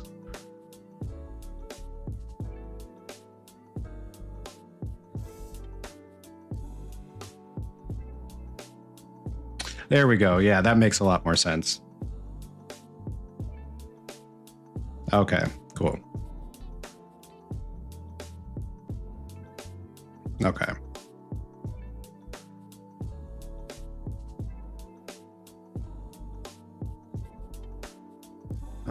Okay.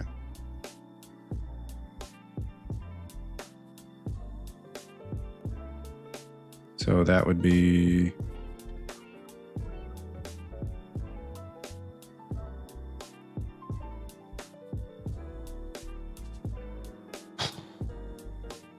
okay. And the nodes that you're using there, it's so we're just making here, watch. So if we're just making a custom function, then let's go over here, do recently jumped. The input would be float, output is a Boolean.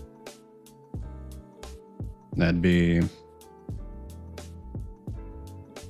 recently jumped. Input would be within time.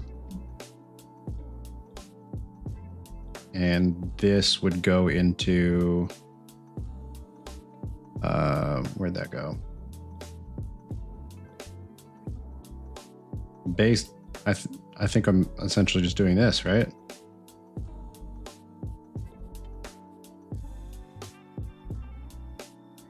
Or actually, no, it should just be checking.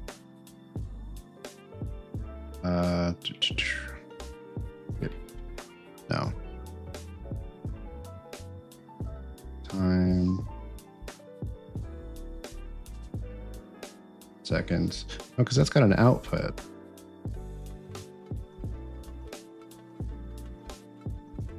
Okay, I think I misunderstood how that works then.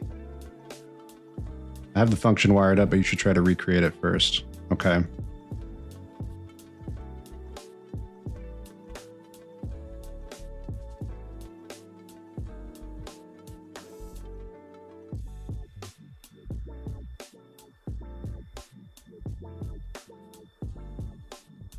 So if it's greater than,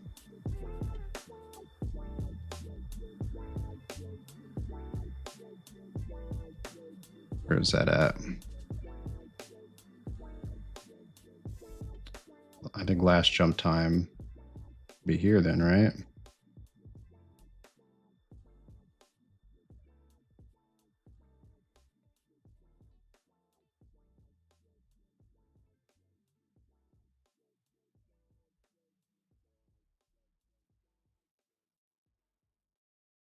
In time.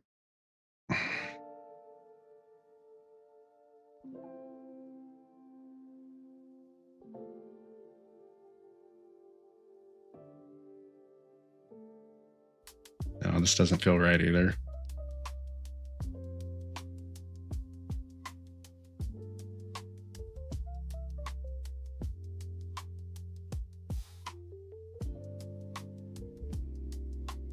Node is comparison only. Okay, so then all it should do is, if it's greater than, it goes into here. No, it should be less than. It's not been so long since jump, so it should be less than.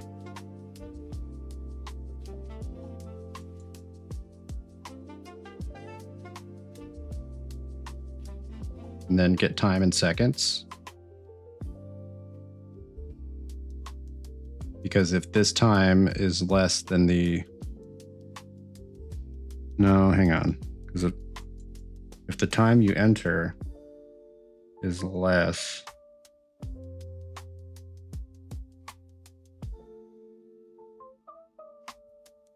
No, that's not right either. That's also not right.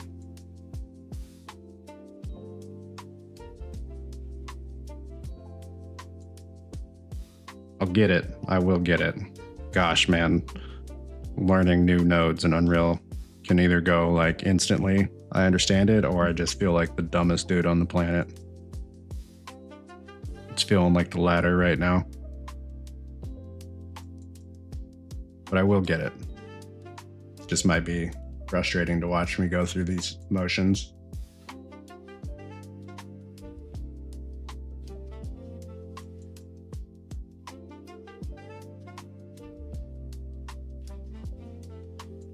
So I think this still needs to be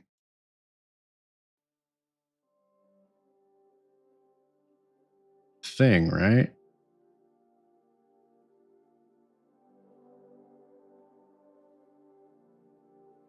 Like I still need to be externally setting the last jump time. And then that needs to be compared.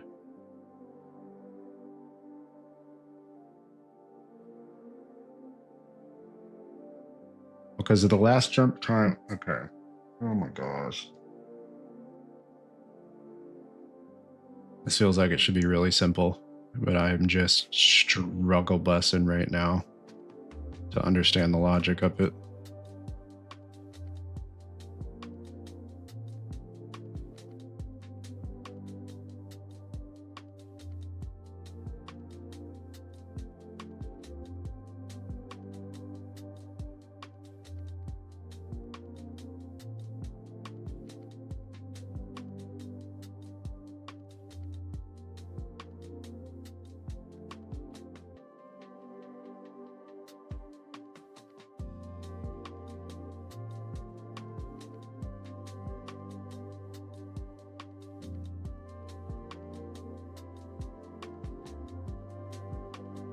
I will get it though. You'll get it. It takes time. It takes a while to get into the mindset required for this. I agree. Maybe let's flow backwards from it. So recently jumped. So in order for recently jumped to be true, you need to have jumped in a certain time frame. So I need to get the time seconds.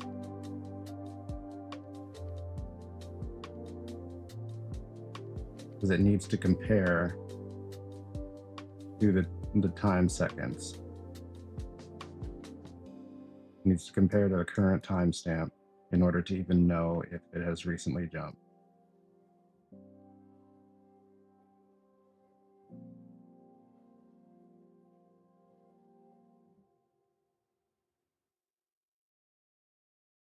So then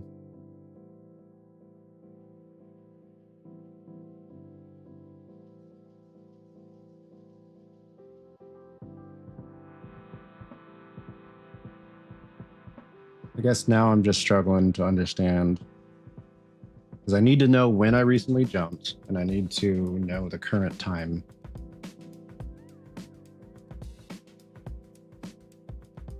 So would that not plug in?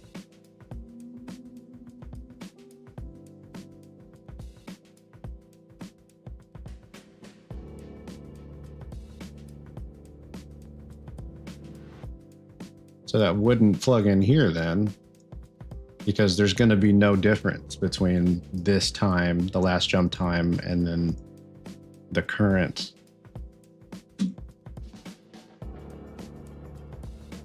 No, that's not going to work here. I think this needs to...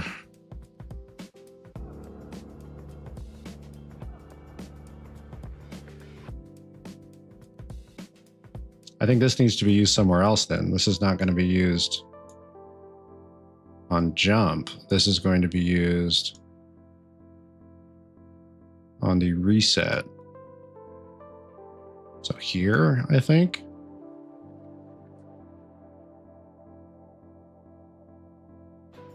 then like a branch.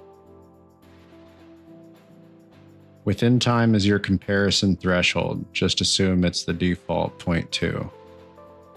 Okay. Put it at 0.2.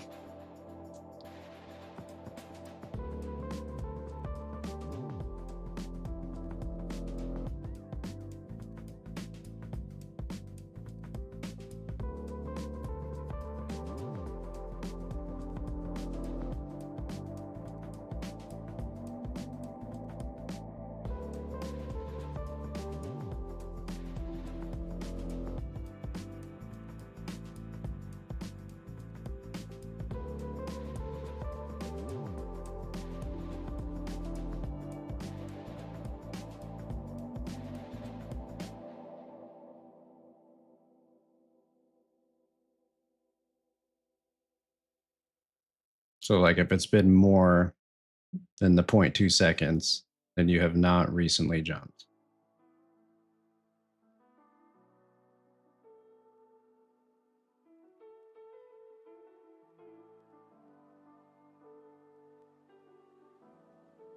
So if the within time is less than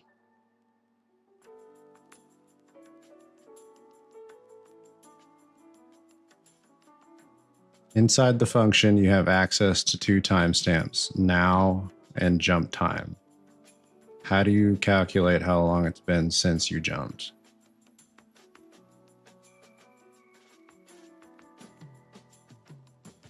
Okay, so I would need the timestamp of the jump time. I need to know the timestamp of when I jumped, and then I need to know the now timestamp. So I would subtract now, or sorry, I would subtract jump time from now. And that would essentially get me the difference between them. Well, if the current, because the current timestamp is going to be greater. So I would subtract jump, and the jump time is going to be less. Okay, so I need to subtract jump time from now. Okay, so I don't need this then. So this needs to,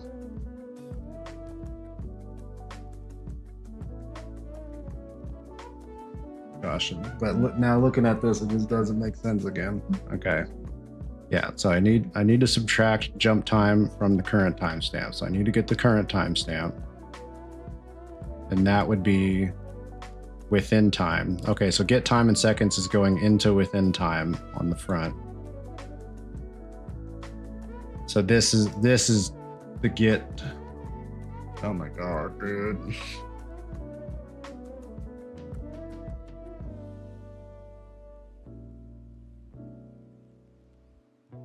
So that means I need to get the last jump time here. That's not within time.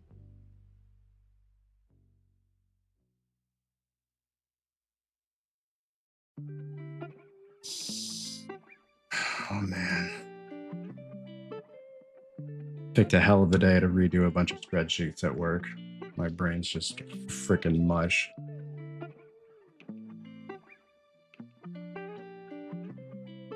Okay, I can do this. See, I get the logic. Now just applying it to this whole timestamp business is tough, because jump sets the last jump time in current seconds. So this is what needs to be subtracted. So I need to get this inside recently jumped. I need to have this time, this last jump time in here. So that can be right here, get last jump time, subtract right here.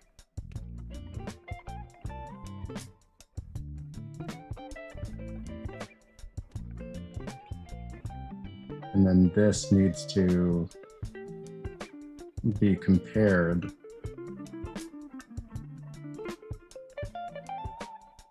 No, so current.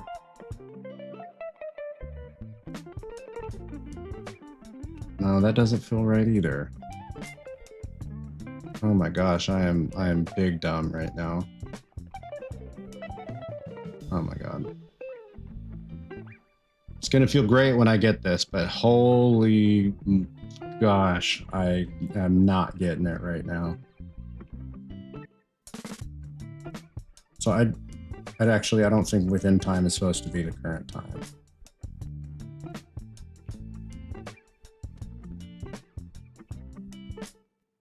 So current time would be, and what was that note again? Get time in seconds.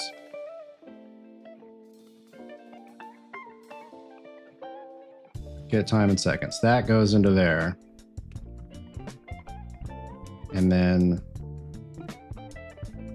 if this is less than this, recently jumped. I think I got it.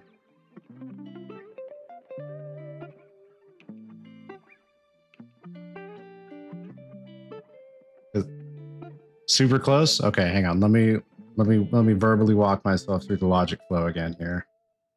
So gosh, get this grab surface out of here. I don't need that. I don't need that right now. I just need jump and recently jumped. Okay. So when I jump, as the impulse sets the Boolean to can jump back to, you know, whatever. I might actually end up needing to get rid of this, but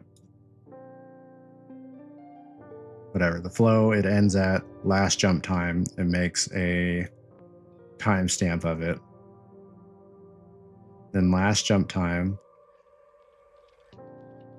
I'm subtracting the current timestamp by the last jump timestamp.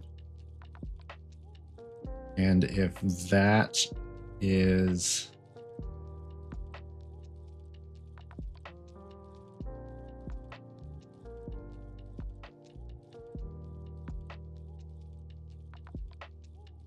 greater than the threshold,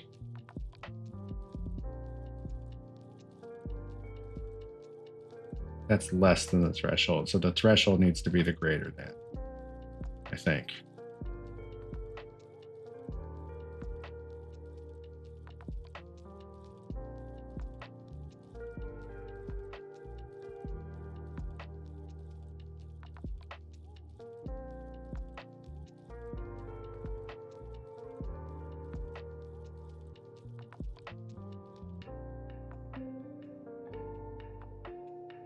Think.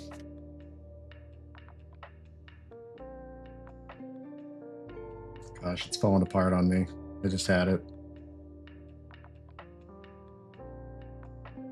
So if it's been, so let's say I want it to be considered recently jumped if I have jumped in the past 0.2 seconds. So that means this needs to be less than the past 0.2 seconds. Okay, so I think this is right, actually. I think this is right.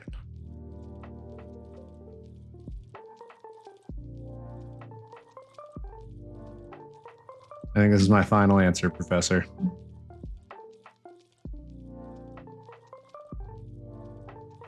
Because whatever the, yes, that is right. Beautiful. Oh my gosh.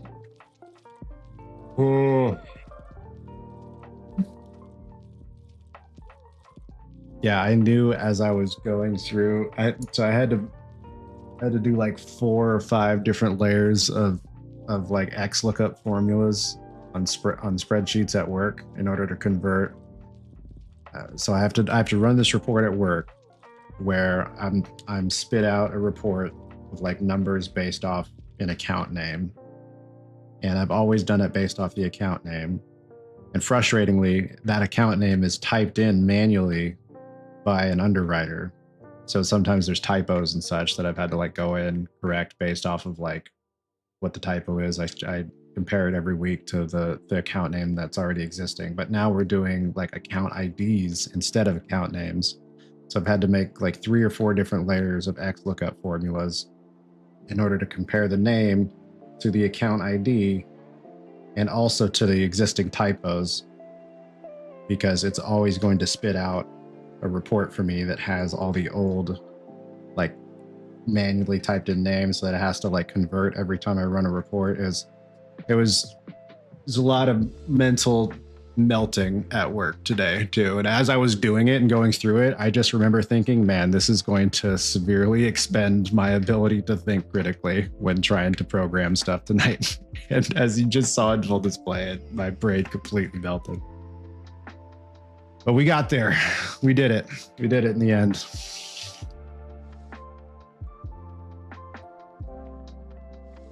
I appreciate your help and your patience, man. Thank you very much.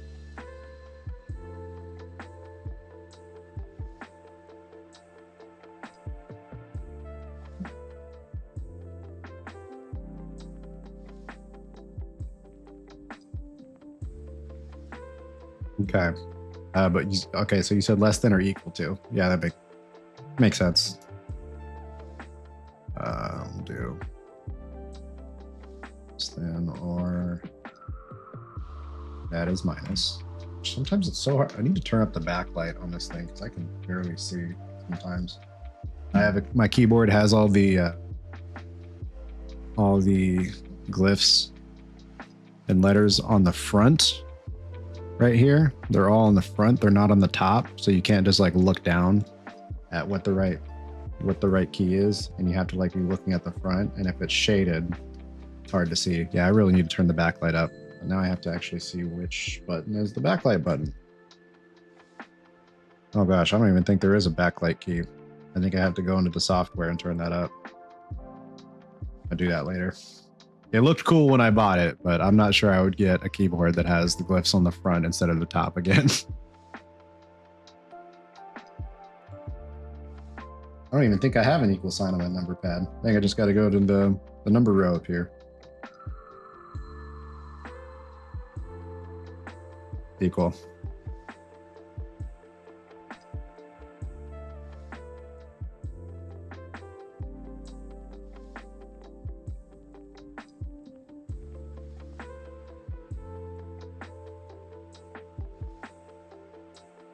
Okay.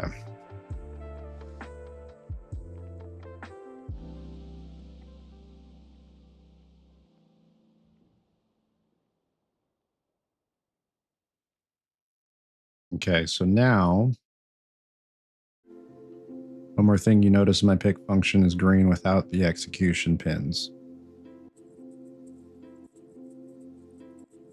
Oh yeah, it is. Look at that.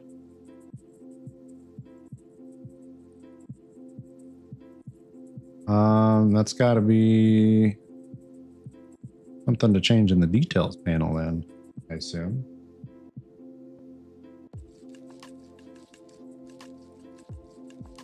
Because this is a math only node, you can mark it as pure.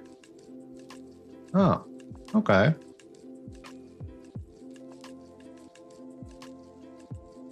Okay. Okay, so I can just come off of here, do a branch.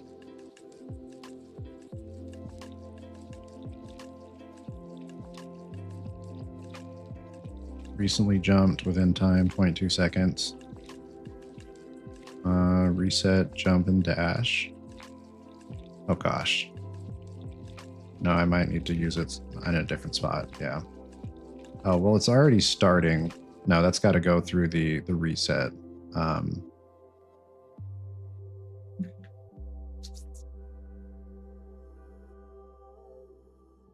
think it should be under can. Just plug to false.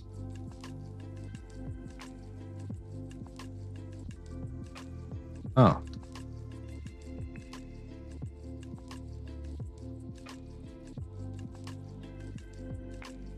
Oh, look at that.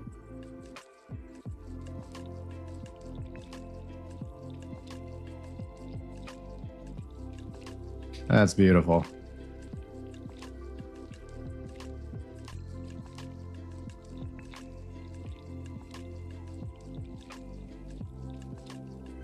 Beautiful. Yeah, that was, man, way harder than it should have been, but we got there. Thanks, man. All right. Gosh, what was I doing before that? Oh, that's right. I was measuring.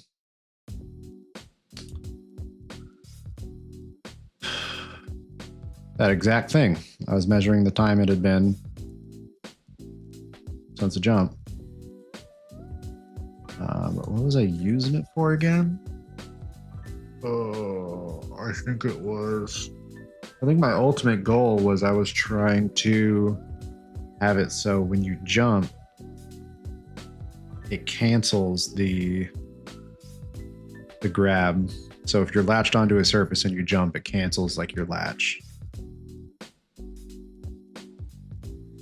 Because otherwise, everything else about like being latched onto a surface is like as desired. Yeah, like that. Okay, maybe it needs to be bigger, that detection sphere.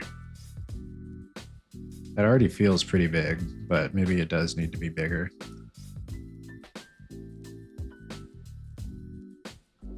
Oh, is that? I think because of the material, like it's making the jelly look smaller than it is. Okay, so the difference.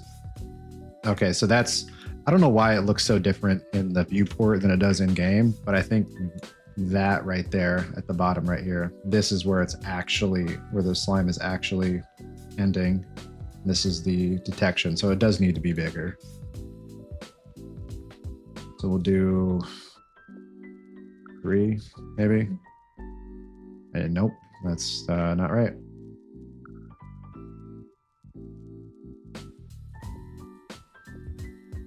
What just happened?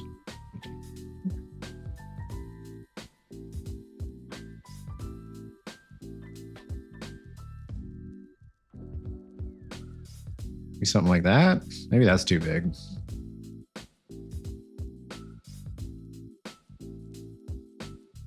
Oh, no, actually that's about where I want it to be. Okay.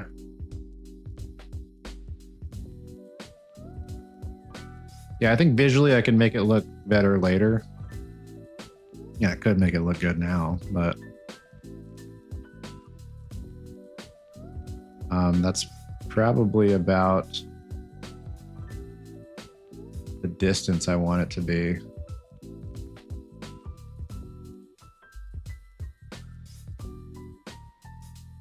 Yeah, I think I am going to need to do some type of like blend space. Not blend space. What am I talking about? It's an animation. I think I'm going to need to do a distance field when you're latched onto something. But I was having that problem with the distance field before where it was completely screwing up the lighting of the character when the distance field was active and like flattening out the slime, completely screwing up the lighting, which I wasn't able to figure out what the problem was there. I just stopped using the distance fields. But I think ultimately, if I can get that to work, I would like the latch on ability, like the grab ability, to use the distance field to like kind of flatten a little bit the slime against the surface it's latched onto. Oh, that's way too far. Okay.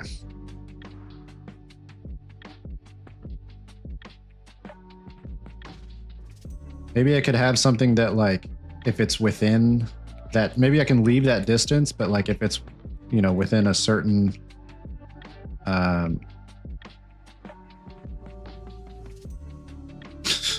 I could probably leave that distance the way it is, but maybe actually have the slime move towards the surface quickly as it, as he's latched onto it, instead of just staying right there. It'll like push him up against the wall, separate from the distance field. That's just visually to make it look like it's attached to the wall. But I think there should be some type of like magnetic a little bit of magnetic force that just brings you to the wall if you activate it within a certain distance.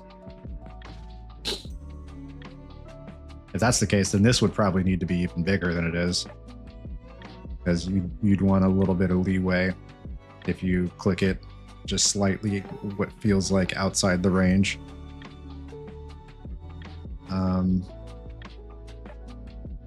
Okay, let's get the jump cancellation working here.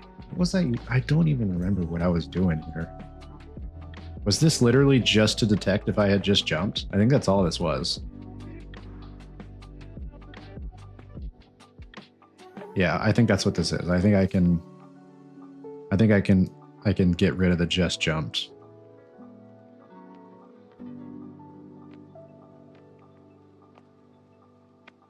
I mean, I could. No, we're gonna get rid of that actually, because we don't really need it if we have the last jump time. Get rid of that. I was in use here. Just delete all this. I don't need that anymore. Just jumped. Delete that.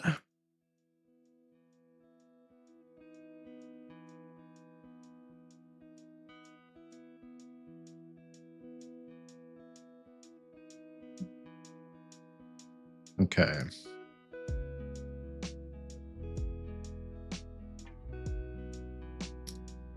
So under the grab,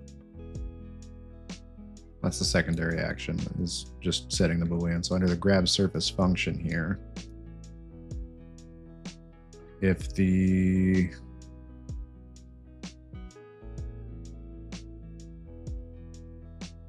oh, maybe I could have still used the just jumped. No, I don't need it. I don't need to use the just jumped Boolean. I think the last jump time is fine. If last jump time is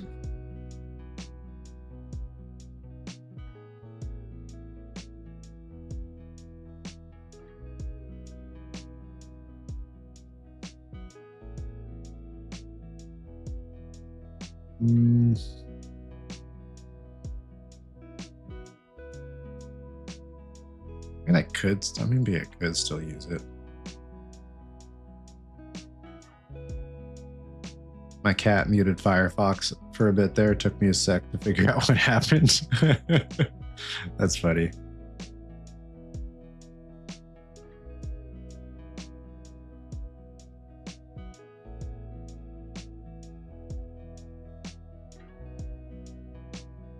Oh, you know what I'm really bad at doing? I'm really bad at sharing the Discord link. I'll put that in the chat here, since I think maybe we got a couple new friends. I really need to put that in my description, in my channel description.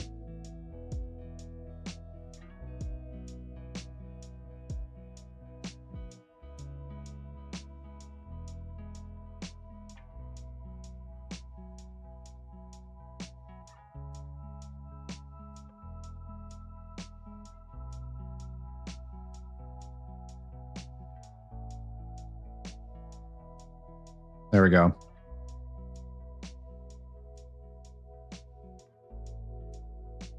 If anyone wants to join, feel free.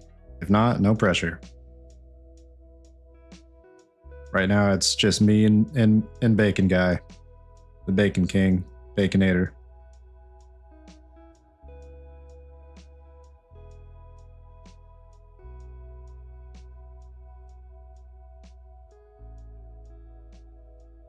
Okay.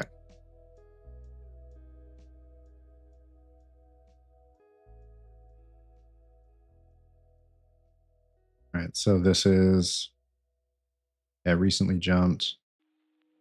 Okay. And so if recently jumped, then it'll disable this.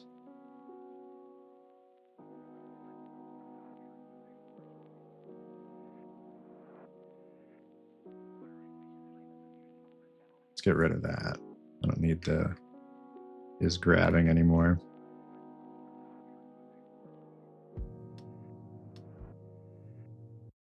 branch. Last jump time. Nope. Function. Recently jumped. There we go.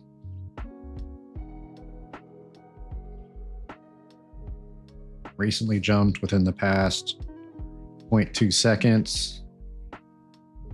Then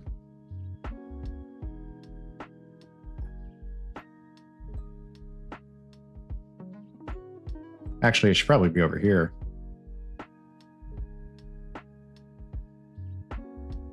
Yeah, it should be at the beginning, I think. Let's move this over.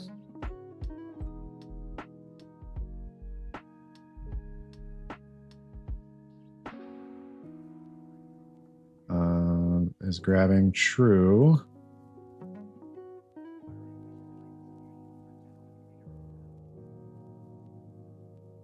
Then is just, yeah, so let's do this then.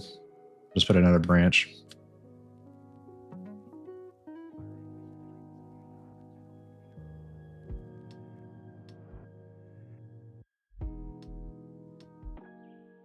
Recently jumped. Actually, this should be false. Within 0.2 seconds.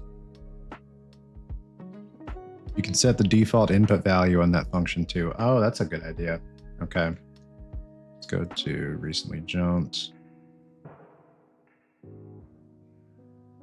Default 0.2. Save. Okay. Yeah, there we go. Exactly what I want to happen. You jump, it stops what you're doing. That was incredibly easy. Man, that you're right, that function is really, really useful.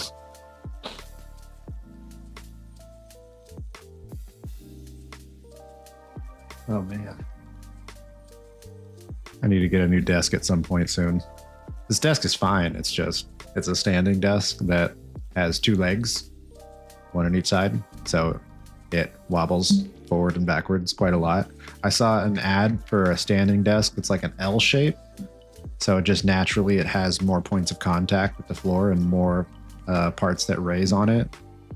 I need something like that. I'm after 3+ years of having this desk, man, I'm tired of the wobbling. I'm over it. See if we can find the desk I was looking at, actually.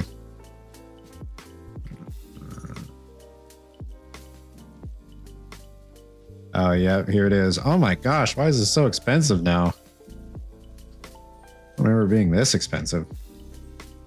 Maybe this is a different brand that just looks exactly the same. Although, in the long term, it might be worth it. And if I can save up, I might actually end up getting a desk like this. But probably the other way. Maybe not. Oh, yeah, right. There we go. Oh, it doesn't really change the picture much. Yeah, but something like this, I really want. Like an L desk like this that stands. I want a standing desk. I have a huge desk, though. You can actually get like extension risers that you can just set on top of your desk if you want to like have a spot where you're standing up. I built mine myself from an exterior wood door and some 4x4s. Yeah, you can definitely do like standing desk riser, something like this. I actually have something like this at work. Like I have just a regular desk and then a little riser like this on top of my desk at work. But they do have these things, but I think I do want, ultimately I want something like this. I wonder if I can look up the desk we have. What is that brand? Vivo standing desk.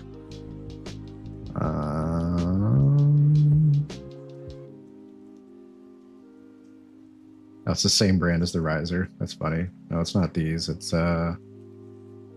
Oh, they make, oh, $239. Oh my gosh, that's so much cheaper than the one I was just looking at. I didn't realize they made L-shaped ones. Desk type, single. What? No, I want like an actual desk. What is going on here? Okay, so just imagine this without the L part of it. It's basically the kind of desk that I have. Which it's crazy that it's not just coming up on their website like this.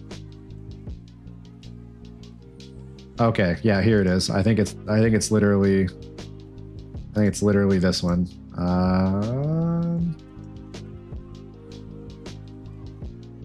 I think it's this one. No, the buttons are different, but it's basically this. It's basically this kind of desk that I have. So like when it rises up, it's actually flipped the other way around. And there's like a little thing in the middle of them too. There's like this little bar that goes across the center. But man, this thing wobbles like crazy.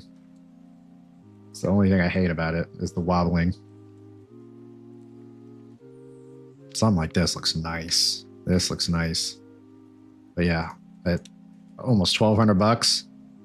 Not sure it's worth it. Maybe. I don't know. Depends on who you ask. It looks nice though. That's the other thing is that that desk looks really nice when it's like not standing too. It doesn't look like just a lowered standing desk.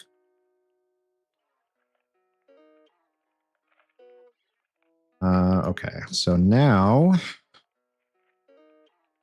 I think I want to have some type of, gosh, the whole reason I even brought up the wobbling is because as I like lean on my desk, it's causing my monitors to like kind of slide up and down like this together. And I can hear it. It's like a little squeaky, just a little squeak as it happens every time.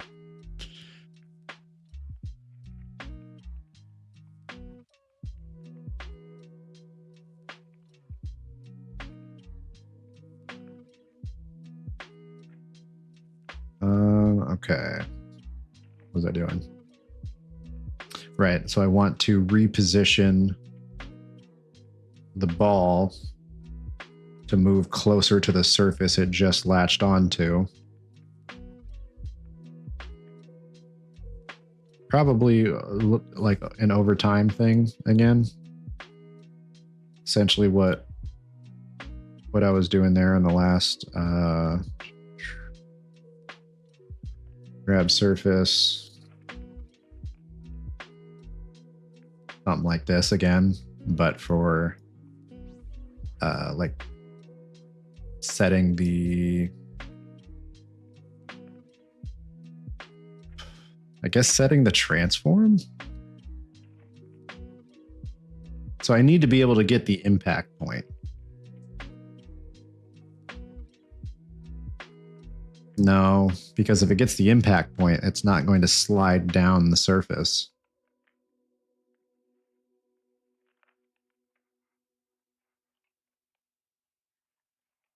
It's going to like, that's going to be based off of where it originally hit. And I want you to be able to still like kind of scoot a little bit. If you like that, if you're like latched on and you still do a dash, I want you to be able to do this pathetic little like scoot.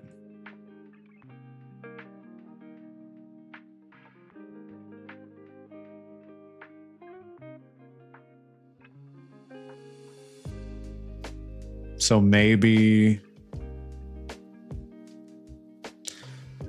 I feel like there's definitely a few different solutions that are possible for this.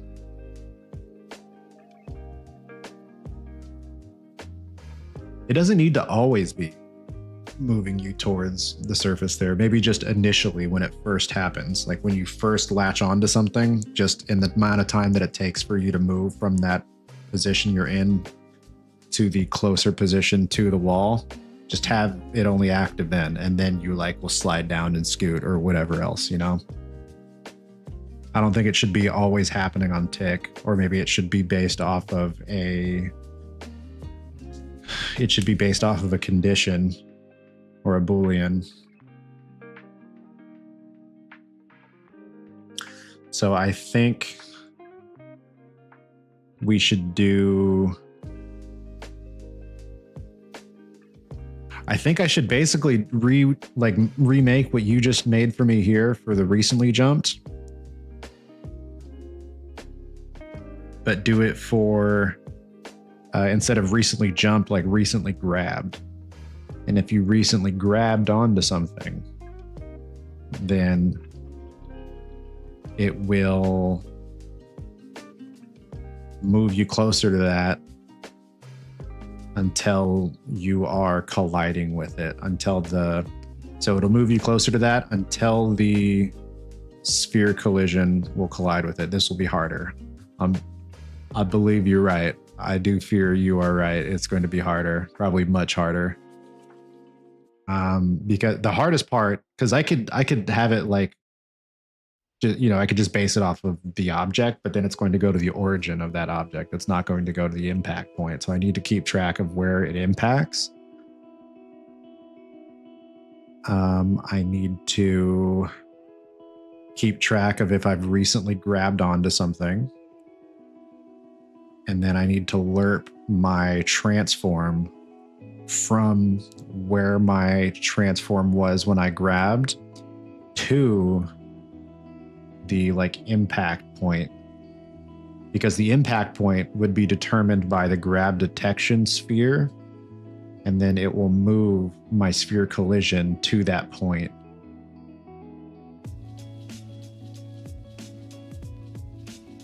I'm going to write the steps down. I'm going to bring out a notepad here and write the steps down. Notepad.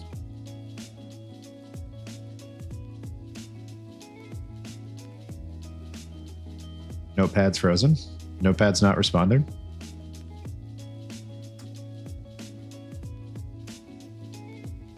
All right.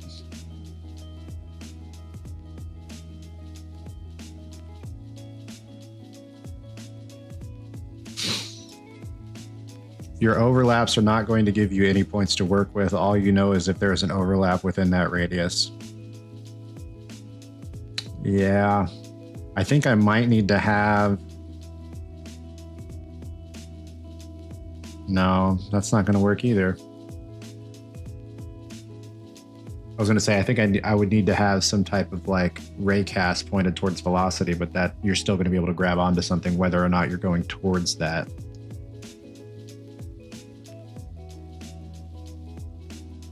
You're going to have to design a function to find the best overlap and the closest point on that overlap. Okay, here, I'm going to pull out the notepad again, see if it works this time.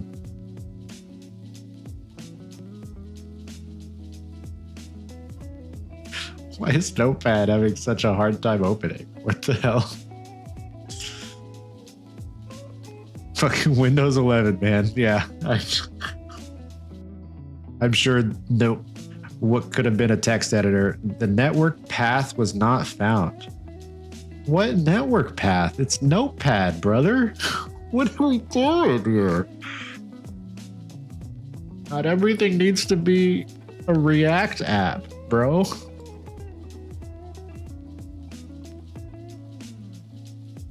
Oh, I know what's wrong here. Okay. Yeah, okay, I know exactly what it's talking about. Network path. It's trying to open up a file on a machine that's not on the network anymore, because I set up this little retro Batocera console, just this little mini NUC for a family member. I made them a retro console. Spent a weekend just downloading a bunch of ROMs and such to run on Batocera. And that's what these text files are. It's trying to search for the text files that are on that machine, but that machine's not connected to my network anymore. So that's why I was freezing up. I wish there was a way to tell Notepad, don't try to reopen the last text file I had open. I do hate that it does that. There's not been a single time I've ever opened Notepad just from clicking on Notepad. Yeah, not a single time have I ever gone to click on the Notepad app right here and been man, I really hope it opens the last text file I had open right now. Not once ever in my life. If I want to open a specific text file, I'm going to go find the file and open it. There's a setting for that though. Okay.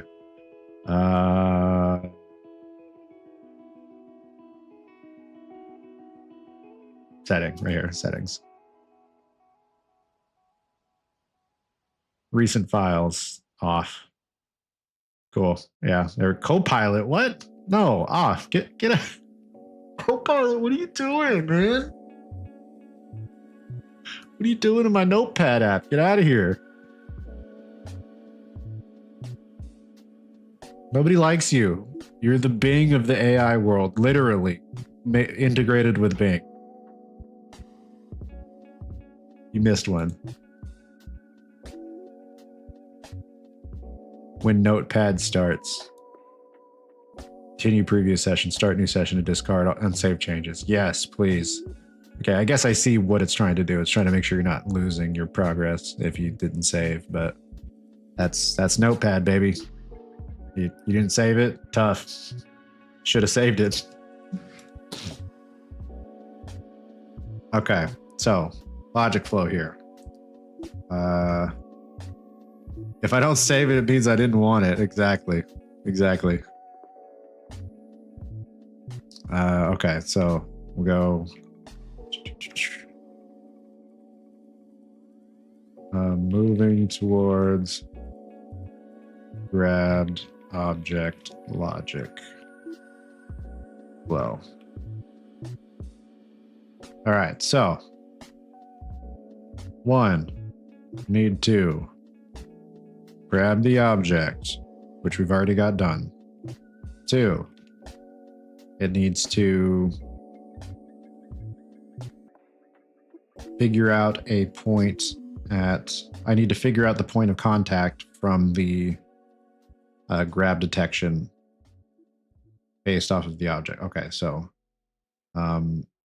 grab detection needs to determine the overlap point, or need to determine overlap point based off of grab detection. Point of grab detection and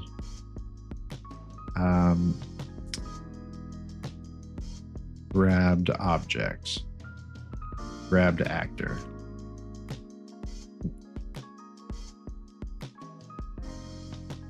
Grab detection and grabbed actor.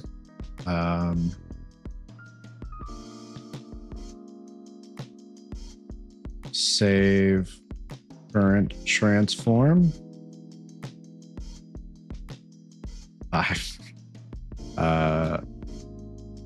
Lerp. Or actually, hang on. Yeah. Lerp current transform. Lerp from current transform. Current transform to overlap point transform. I think it's time to organize some functions. Look at this list. You're probably right.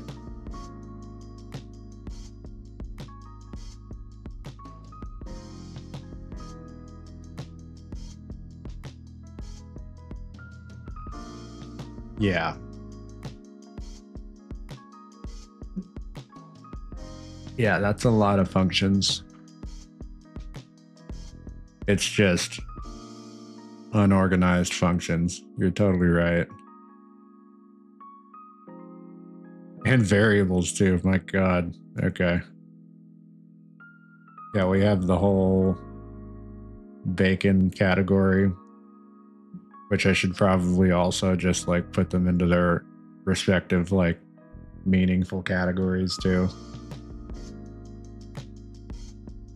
In both the functions and the variables. Gosh, okay.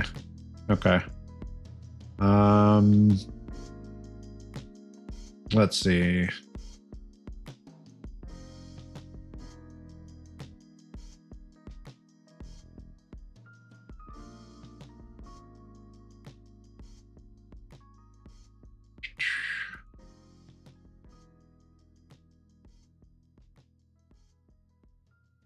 I'm gonna, in the same file, I'm just gonna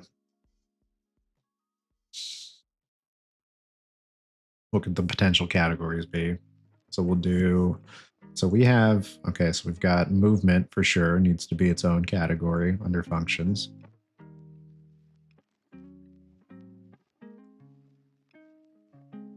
Actually, I think maybe just categorize it based off of the comment sections here. You could put the input action functions under here.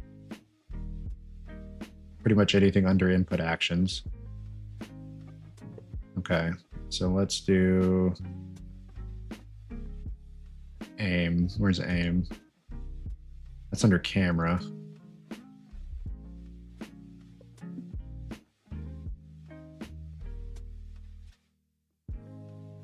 Camera could probably be a subcategory of input actions. So we'll come over here, category, input actions.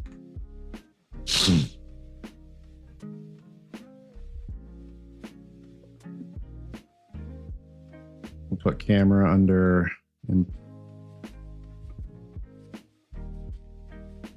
before input actions. Oh, that's right. I need to do the, I think I need to do the pipe, right?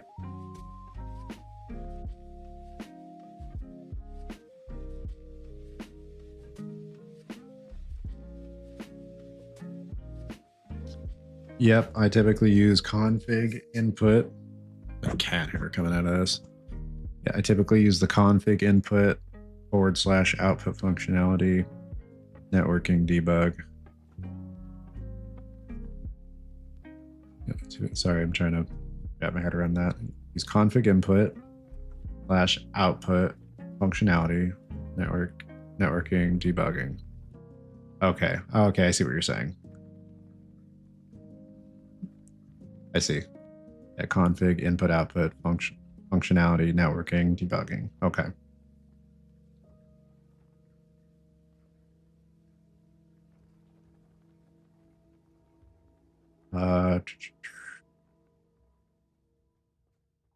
We'll go to, and I wish I could just hit plus and create a category I could drag and drop it under instead of having to do it over here. Pretty sure I can't do that, right? That just makes, yeah, a whole new function. Yeah, that would make too much sense. All right, so we'll put input action.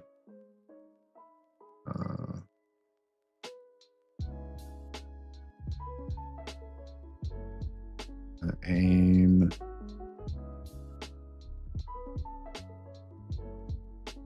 I'll just put aim under. Yeah, I'll just put that under there. I don't need a separate camera. Function list.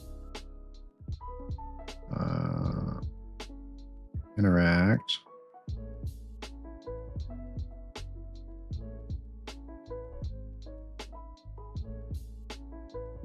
Apply dash. Charge dash.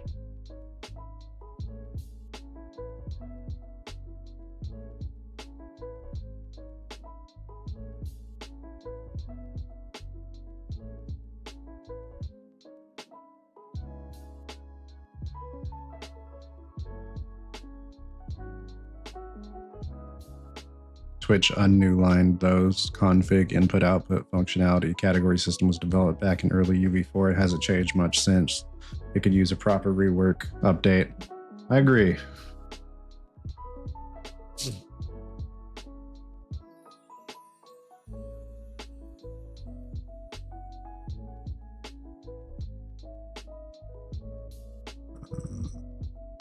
Set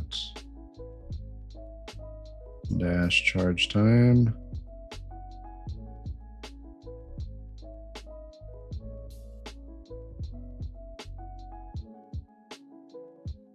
Was it? It was category, type, subcategory, right?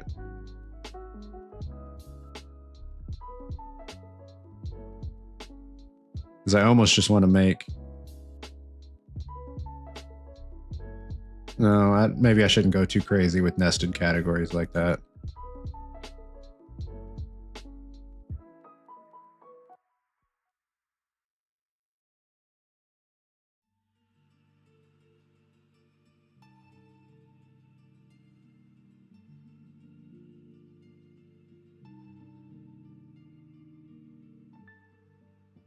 Okay, and then functionality, I guess, would be stuff that happens that is not directly input based. Like this reset, jump, and dash would probably go under functionality, even though it's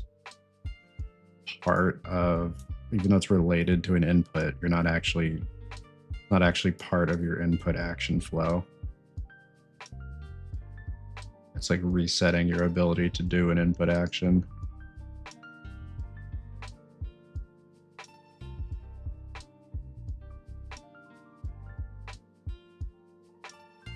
Yeah, I would put that on functionality.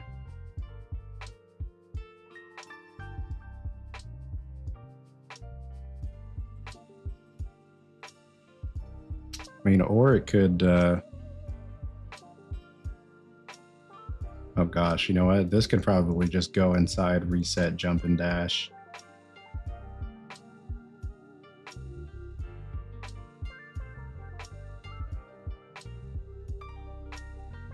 Yeah, I think I'm going to put this inside reset, jump, and dash.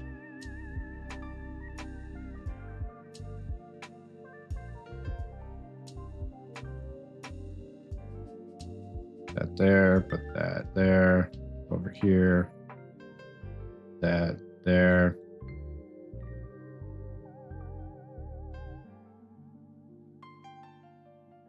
Let's put that there.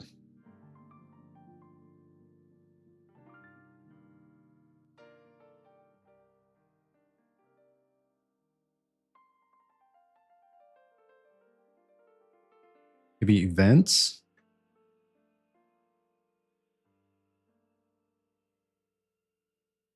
I'd have like an events category. Is an input action technically an event? I feel like it is.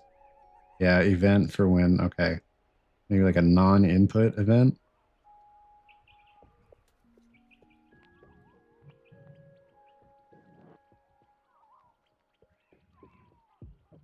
I guess that would just be under functionality, right? I mean, that's all an event really is. Non-input event is, that'd just be under functionality.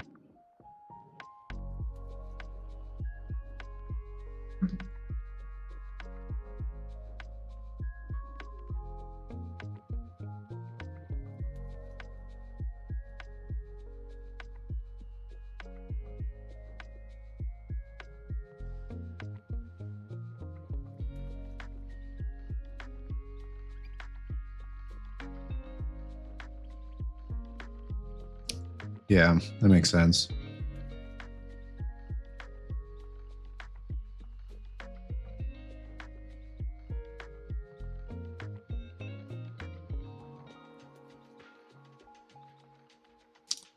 So in that case, put this under functionality.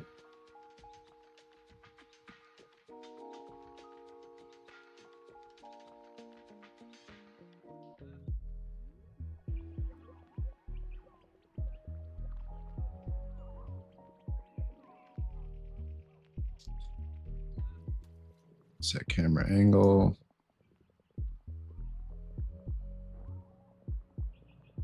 Create dynamic face mat. Set up POV. Well, that would go under config.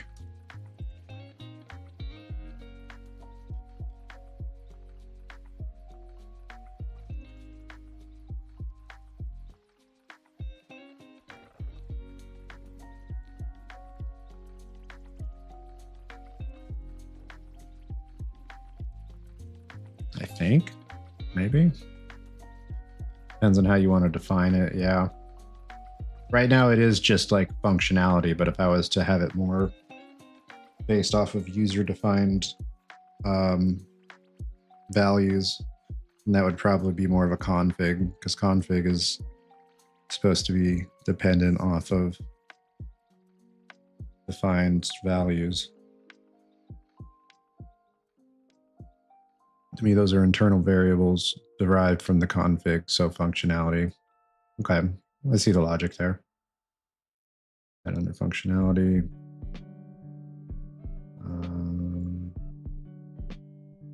we're not using grapple for now.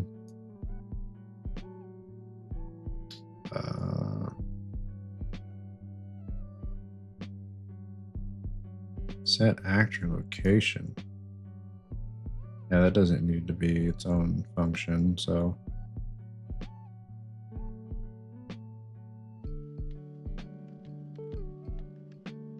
I guess it could be, but does it need to be? No, not really. Okay, calculate roll. We'll go under functionality. Rotate face to velocity goes under functionality. Update face texture under functionality. Dash charge effects. It's under functionality. It's old. That's not even, yeah. Delete that. Just name that dash charge effects regular. Grab surface. Let's put that over here.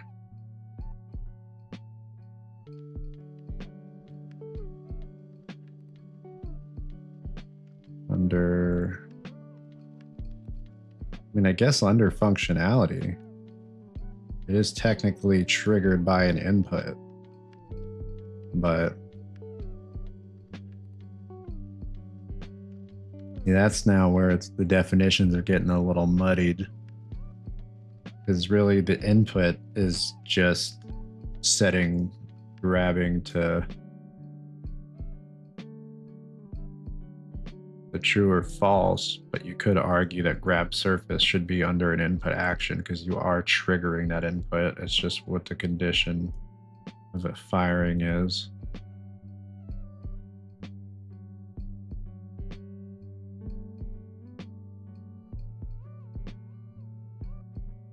I'll leave it under functionality for now, since it's not directly, you don't call that function as an input. True, you're very true, or that's very true. You're just setting the condition based off of your input, and then this runs, essentially always running on tick. It's just whether or not it's, or it's always being checked on tick. Yeah, we'll call that a function, or functionality.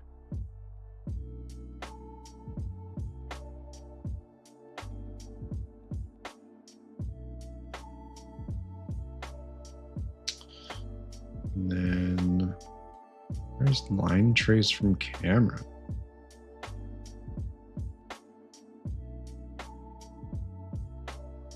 It's under grapple shot. Oh gosh. Is all this under constraint for grapple? Set constraint limits.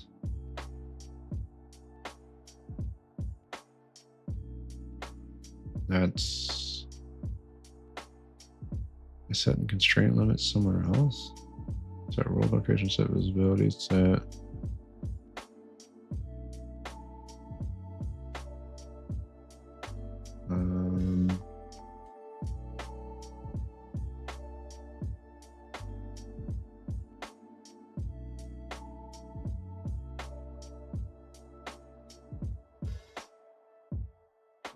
You could drop those under functionality grapple. That's a good idea.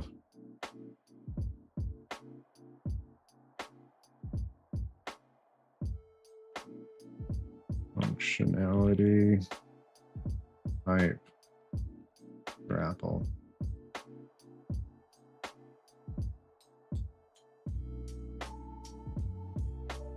Set constraint limits. Grapple distance. Freeze velocity. Right now, freeze velocity is a dev only function. I don't even need to use that anymore. I mean, I guess I still could. I was just using it before I actually created the logic for sticking to a surface.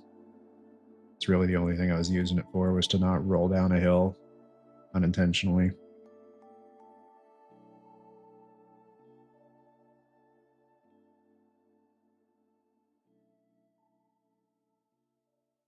Debugging. Yeah, it's a good idea.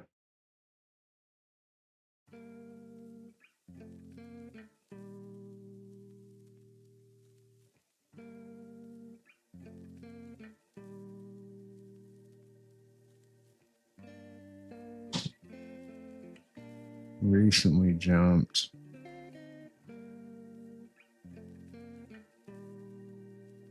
Let's see.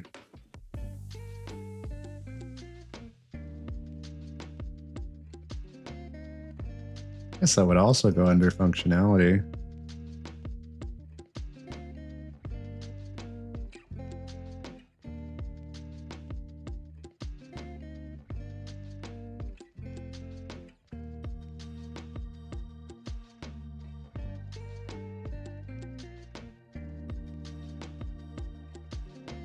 And freeze. What did I do with freeze velocity?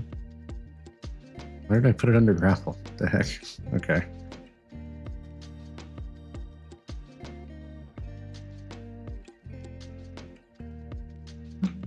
Debugging.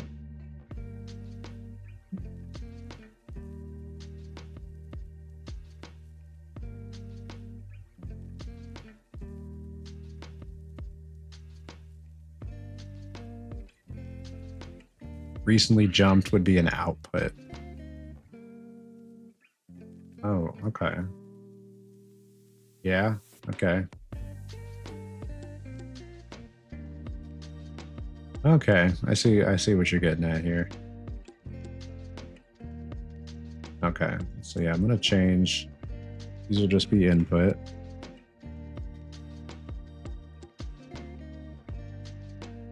Recently jumped. Output.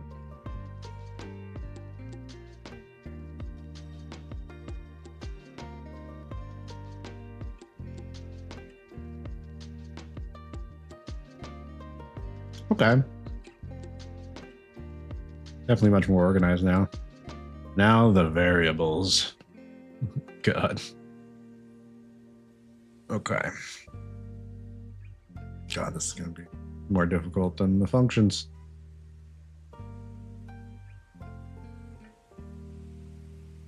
Let's see.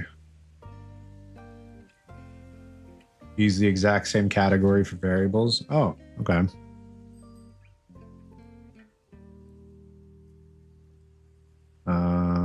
Okay, so in this case, I think I already have config. Now I've got a movement variable and then a configs or movement category and a config subcategory. So yeah, I probably should unnest that.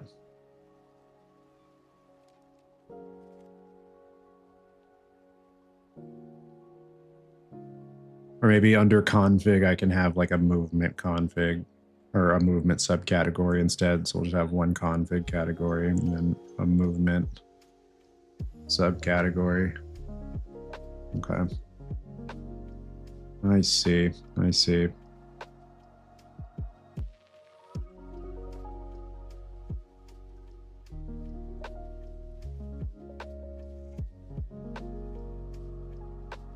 Oh my gosh. All right.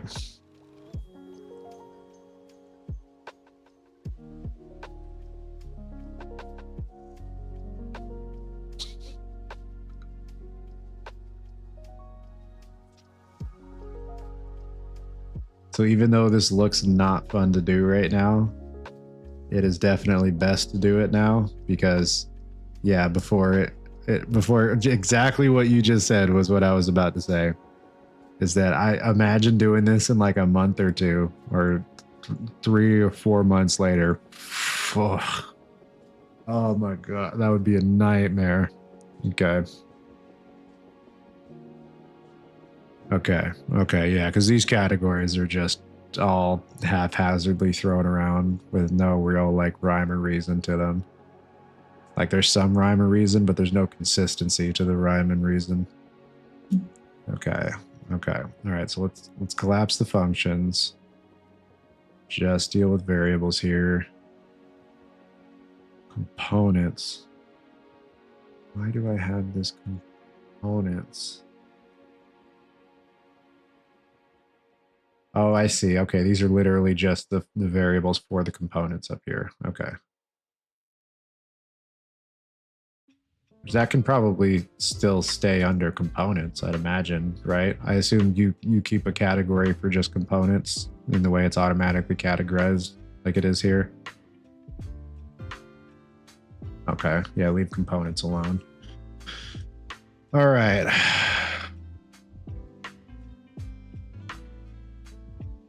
So in that case, I'm going to move spring arm and camera up to components. Leave those there.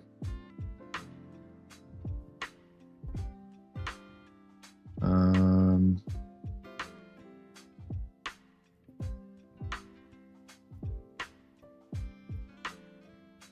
going to rename the bacon category.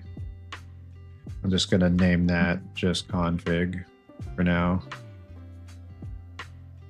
Oh gosh, it just put it all under. What just happened? Oh, it's right there. Okay. Oh, I thought I tried to combine my movement config and this config into one. Okay. All speed, face M, player FOV, charged FOV, multi for FOV.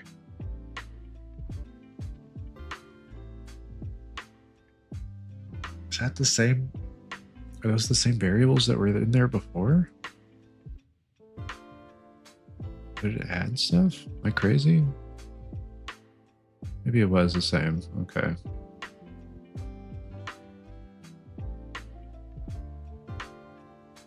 Is face rolling?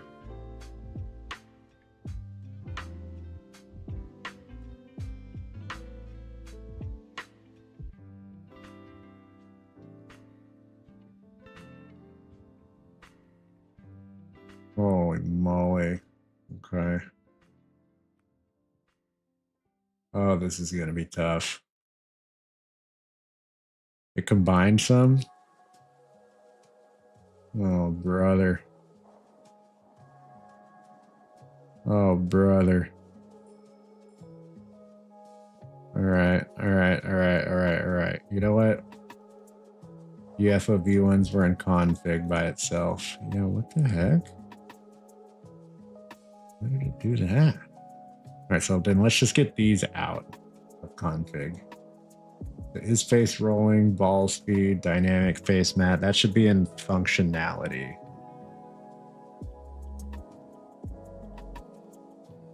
Well, ball speed. Where's that being used?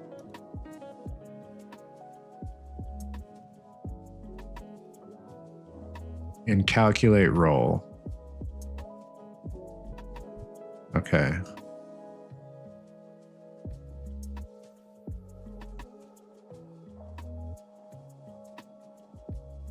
I almost feel like I should create additional subcategories for the function that they're being used in. No, because then you can still use the variables in different functions. They don't need to only be contained to the one function. But a lot of them are. A lot of them are just contained into one function and not really used anywhere else. But ball speed could still be used. It could be used elsewhere as well. So that probably should still be under functionality.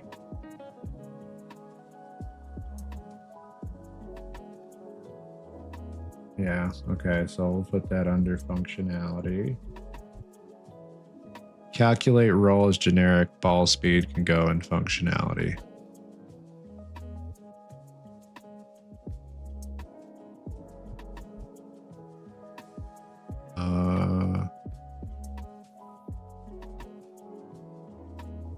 Oh, I see what you're saying.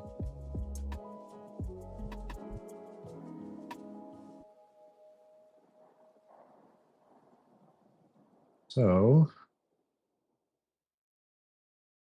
functionality. Okay, I can read.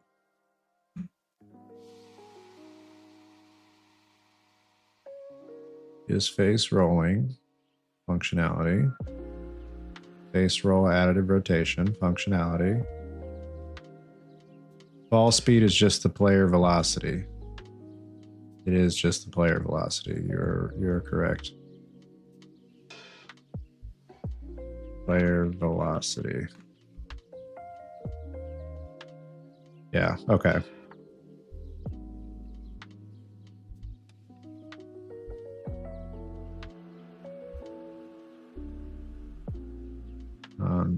UMG charge meter, UMG pause. Okay, well, I don't need, I guess I can put that under UI or input maybe. But charge meter, I don't even use the charge meter anymore. Apply dash.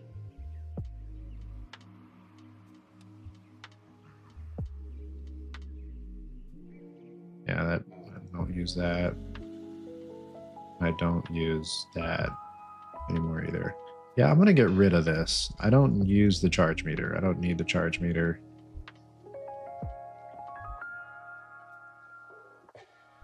Yeah, I don't think I need to use this anymore. We're going to delete that. We can delete that. To go a step further, I can just delete this. I don't need this anymore. Delete the charge meter. It's references. Wait, there to asset. Where is it being used in the asset reference?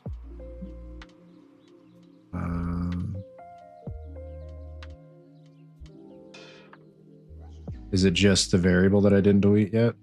I think it's just delete. Yeah, let's just delete that. Save, save, delete, static. Oh gosh. I can, you know what? I can probably delete this. It's going, I just need to delete it from the main menu. I don't think I need to have, no, the level. What am I doing? I think I can delete the ball from the main menu here. This doesn't, I don't need to have a static version of an incomplete asset here. We'll just delete that. Save. Just imagine a ball there. There's a ball there in your imagination. I don't need that. Player, static. Two references. It's just in memory. Okay, so it's just in the undo. Yeah, right?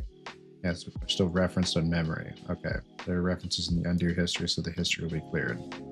That's fine. Yeah, that's fine.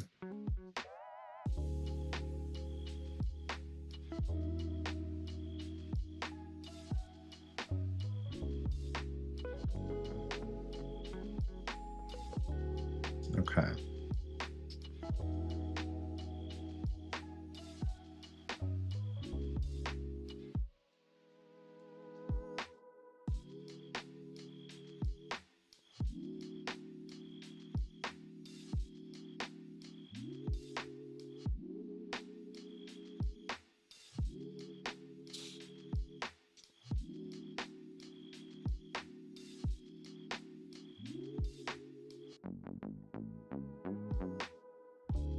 I guess UI pause or UMG pause. I guess it's technically a component, isn't it? No, I can put that under input, I think.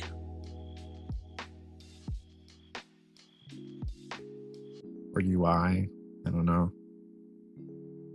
I guess UI is part of input.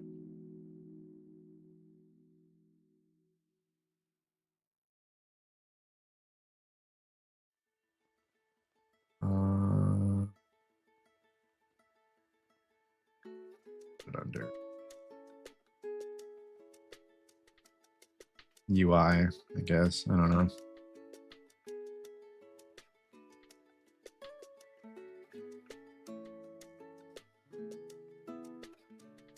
is paused. You only use it in relation to input. Yeah, you're right. Yeah, you're right. I'll just put it in input. I think I'm going to mess myself up trying to create a bunch of subcategories that are only used for like one or two things. You know, it's going to be confusing. Is paused goes under functionality. Yeah, because it's checking if it's paused. Base spin speed. That could be config. Maybe.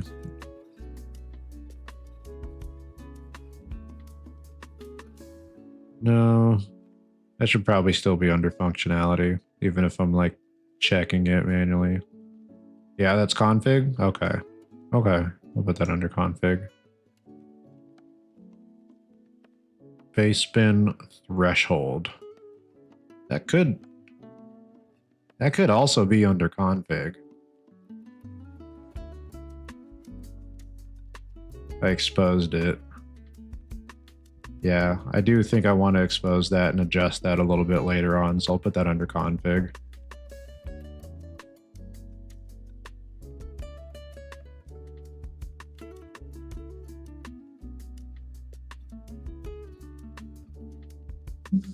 Config equals constant value only changed by user settings or you.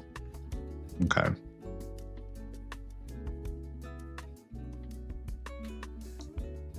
Grapple start location. We're going to do the same thing under functionality. That's going to be functionality. Grapple. Finality. Type. Grapple. So, right, yeah. Okay. Grapple impact point. Grapple constraint length.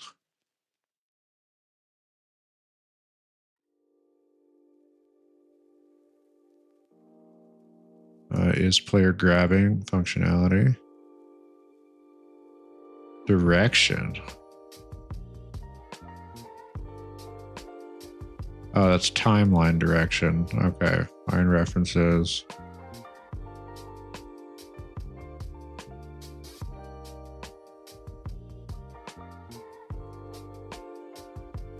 What? Why is this just its own variable?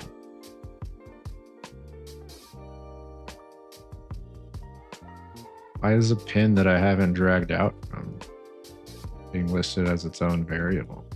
What on earth? I mean, I could name it dash charge timeline direction, but then that still doesn't answer why it's its own variable. When you find references, use by class member or just search as the variable name. Oh, okay.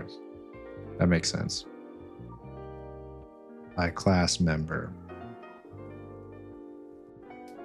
Find references by class member.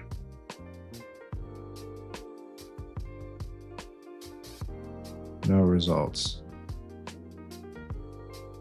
It's not used.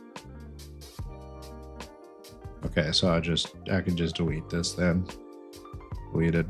Sick. Distance from grapple hook goes under grapple. Limit size. Oh gosh, really not great at naming my variables. My class member. Set constraint limits.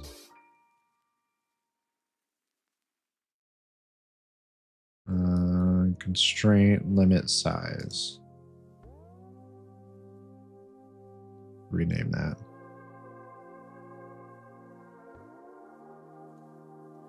I also put a space in this too.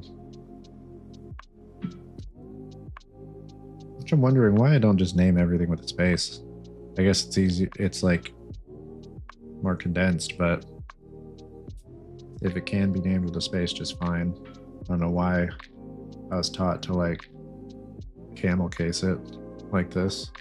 That's how like the tutorials that I watched did it as well. It was all just camel cased, but you can put a space in it just fine here. I guess in regular programming, you don't want to put spaces in your variable names. But this is Blueprints, baby.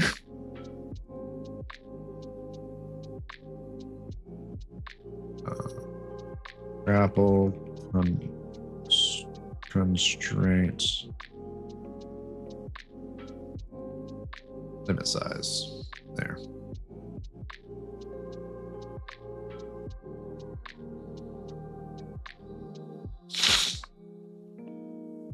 Is velocity frozen? So that's going under debugging.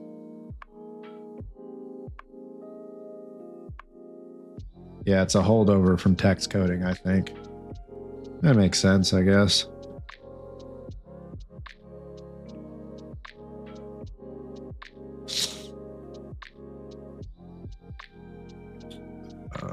Debugging.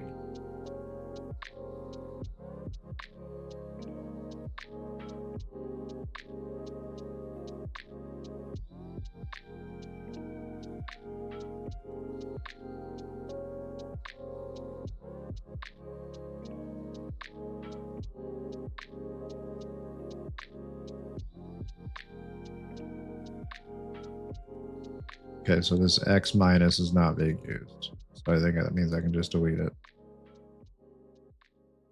Dash charge percent. That goes under input, I guess. Input, yeah. Last jump time. How did I have that in the...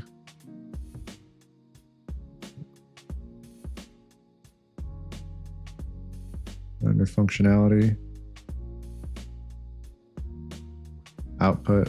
Oh yeah, it would be under, I guess, output, huh? Well, dash charge percent, would that not be maybe an output then?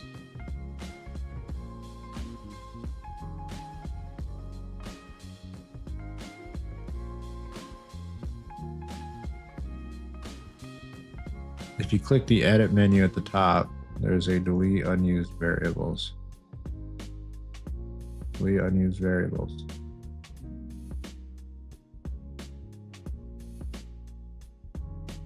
Dash cooldown time remaining. When did I use that?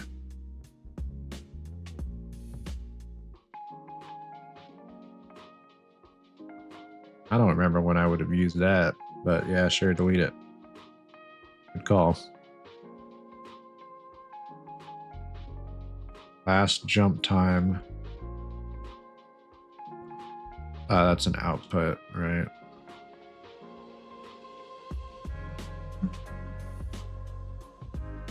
Output.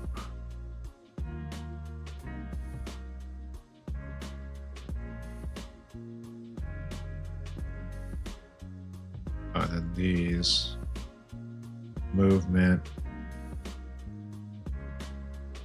can jump would be under input. Can dash input.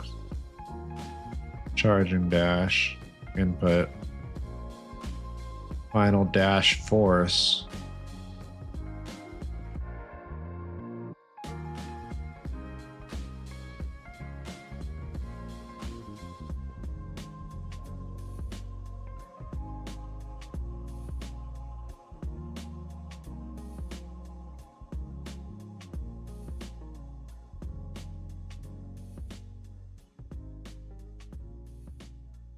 Would we call that an input? You think so?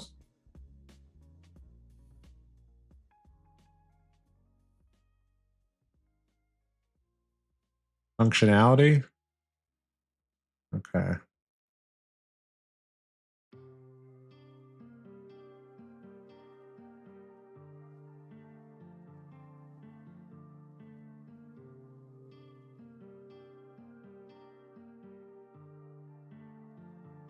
So do you think we should, we should have can jump and can dash under input? Or do you think that'd be better suited for functionality?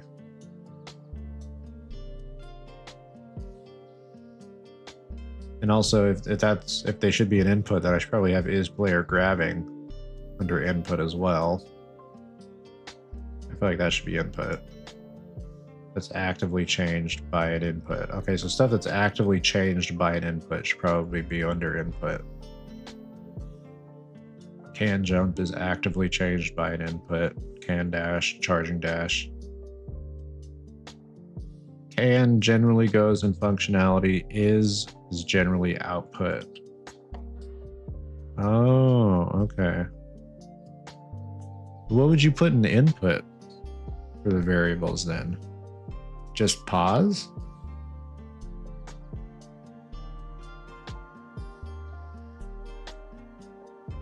And dash charge percent? Well, I guess dash charge percent would go into output, no?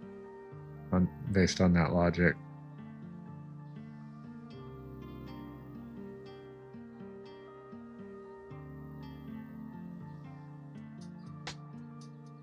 If you save an input for some reason, you're not doing that a lot because your character design.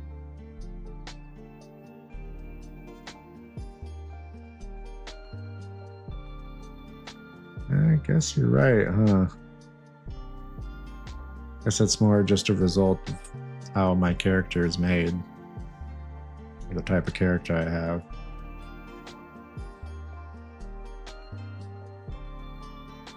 It's not like I made, for example, a character with like multiple abilities, like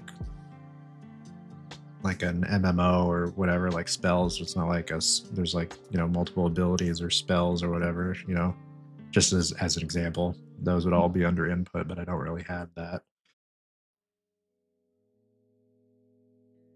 That would still be under functions though. Trying to think of when, even in those situations where you would categorize those variables as inputs. Because even something like is casting spell would be under output because it's being changed by an input.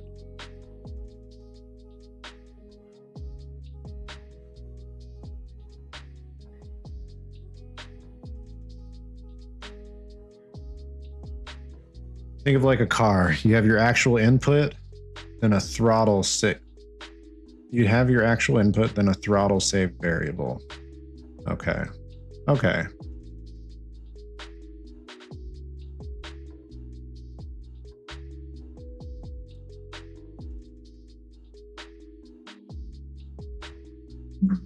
So then can jump, can dash. Throttle wouldn't match exactly the player input because you need to smooth it. True. So I guess if you were setting a variable based off of the actual player input that would then feed into throttle, the actual player input number, that would be under input. And then the throttle is output? Or would you say functionality?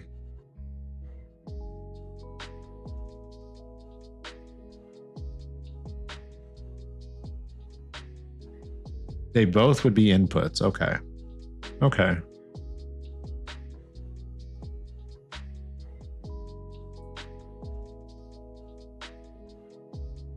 Trying to think of an example of when I would have an input for this specific character. I guess if there was like, do I have an is grabbing? Actual input becomes desired throttle or similar. Okay. I guess if I had like an is grabbing, which I thought I did. I thought I had an is grabbing, is player grabbing. Okay, so is player grabbing should probably be under input because that is actively being changed by the input. Yeah, so like this is player grabbing if this wasn't like a dev only action, is velocity frozen would probably be under input. You're probably going to need to do this to redesign grabbing, actually.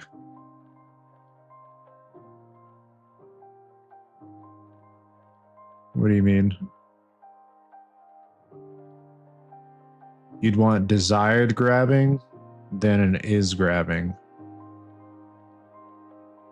Is desired grabbing would be like where your character is actually grabbing onto, like or where your character is like being moved, or where the character is being moved to when you grab. Is that what you're saying? Because you're not actually grabbing that spot, you're grabbing at a spot near it, and then you're like latching on to that spot there.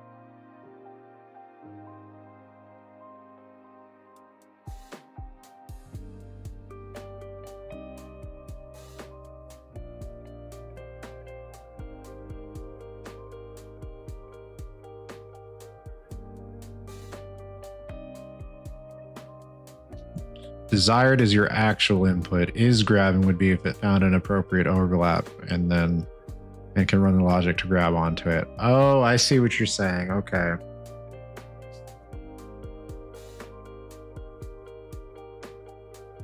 Okay. Okay.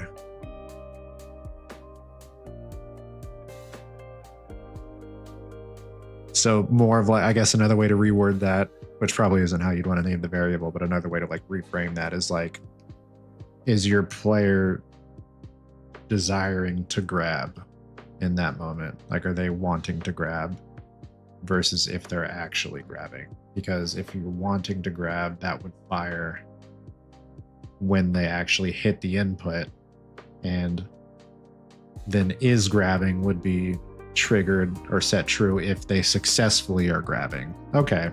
Okay. That makes sense. It's kind of like if you were trying to, you know, activate an ability or like fire a weapon in between a cooldown. Like if they're desiring to fire or activate the ability in that moment versus if they, but that doesn't mean that they're always going to successfully complete that action, even though they're actively desiring to do it in that moment. Okay. Okay. I see the logic there.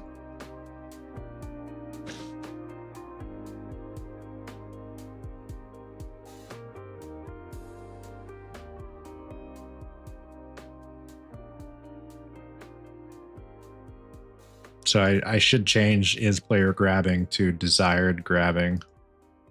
But let me go look at the reference again just to see how it's being used. Oh, it's literally, I'm literally looking right at it. I'm looking right at it. Okay, it's right here. Desired grabbing.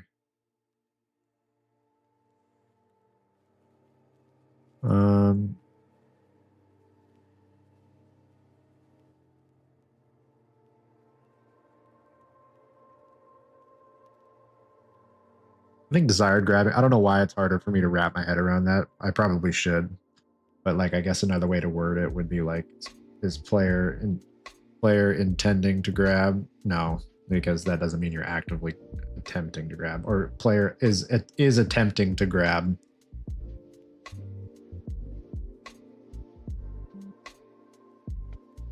Choose a naming scheme and stick to it. You could also go with an explicit name like grab input.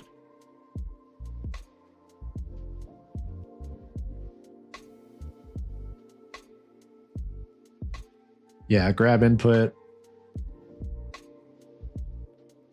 Maybe like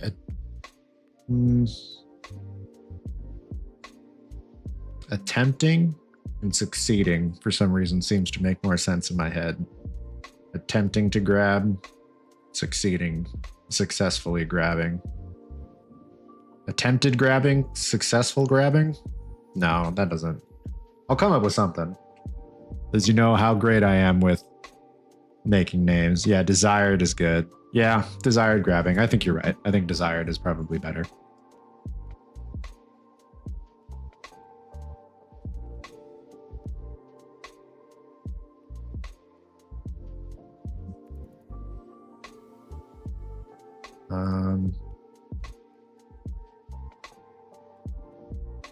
Desired grabbing.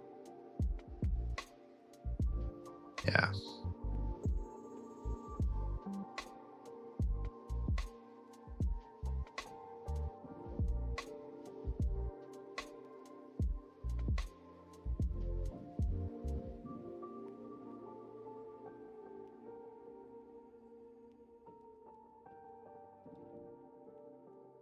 Okay. Yeah, I think I've got my head wrapped around it now.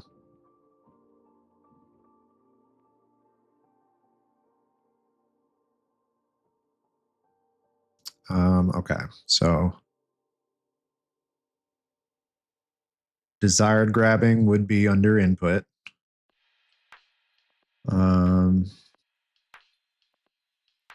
Can dash would be under functionality, I think, then still.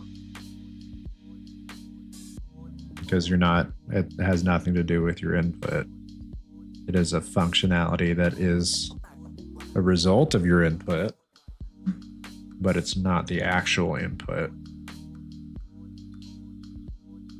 Like it has no functionality without the input part of the variable triggering it. Okay.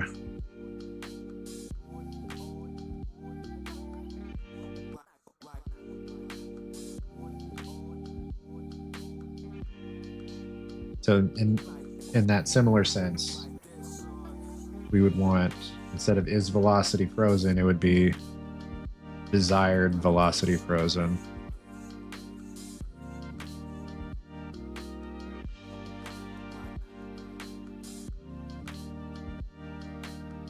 Oh, I don't like that.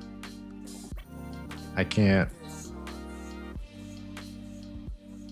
This is just OCD, but I wish I could like extend the length of this node to the right so that the check mark is next to it. It doesn't matter. That's fine. That's just OCD. Yeah, a fast way to think about it, if the variable represents a current state of something, then it's functionality. Okay. That makes sense.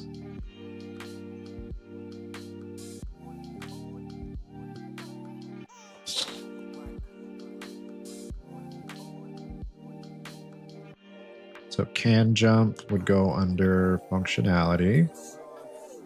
Can dash under functionality.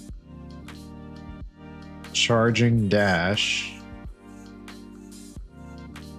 still under functionality. That is the current state.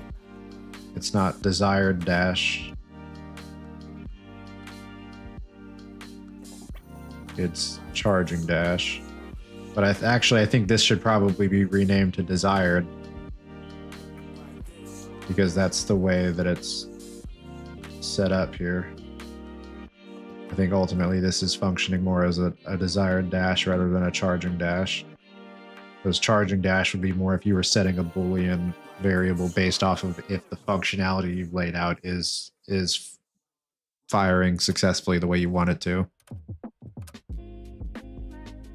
So I think the way this is set up, it would be desired dash, or desired. Yeah, just desired dash is fine. So class member.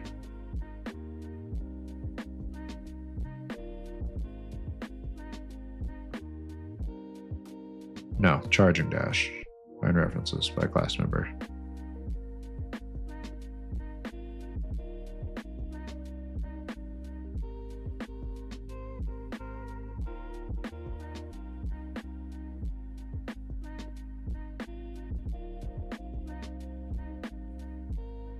What?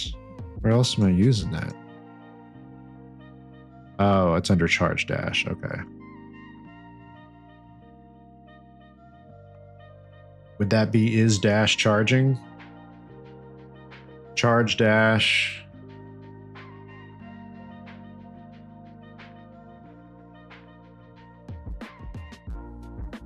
Yeah. Yeah. Well,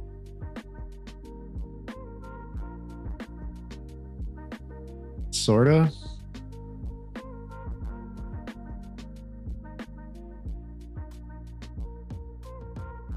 Why does this function only have time dilation? Did I not could have swore I finished like setting up this function. Oh my gosh, I need to get rid of all these other functions in my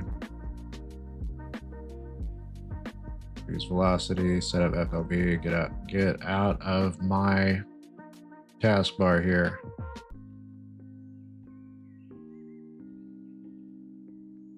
Grab. Recently jumped. Jump. Okay, charge dash and apply dash. I could have swore I added more to the charge dash, but maybe not.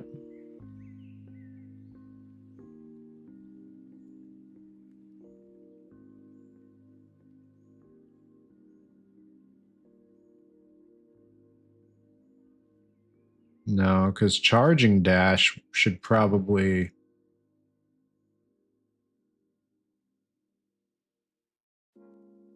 If charged, this should be a branch. Yeah, I should just use branches instead of this like get branch thing. I feel like visually it just makes more sense to see the branch and the condition plugged into it.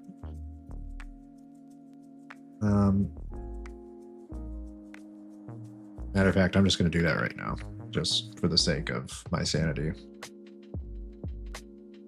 Can dash.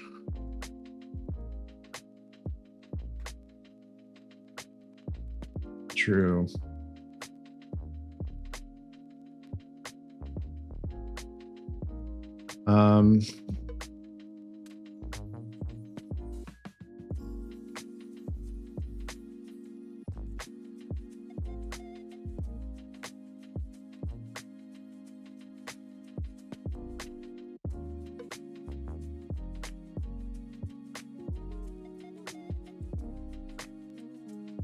I think the charging dash is what the FOV is being determined by, right? Yeah, charging dash. Well, no, that's setting.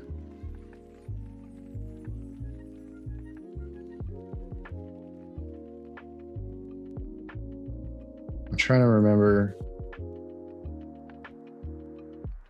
what that's being referenced by. So let's go over last member. I think I literally just had this right here.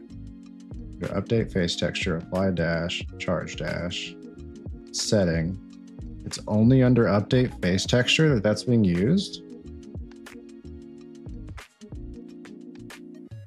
Really?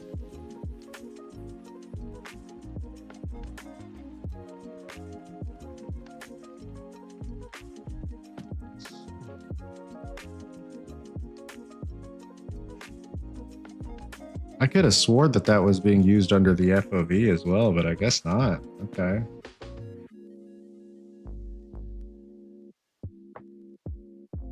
And right now it's not even used because you removed the smeary face. Yeah. It is technically being used. It's just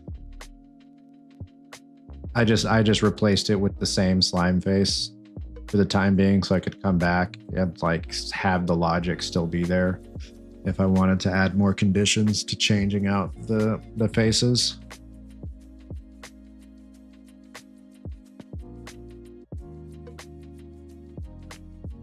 Huh. Interesting. Interesting what happens when you go through and look at what your variables are actually being used on. Turns out not much or really anything at all in this situation. That's funny. Okay. I guess I could just call it, yeah, is dash charging. But based on what we were just discussing, it probably should be desired dash charging. Or desired charging dash. Or whatever.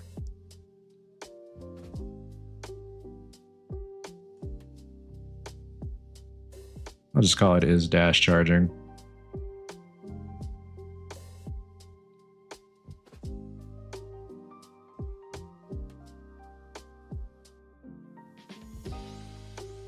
Is dash charging. Cool.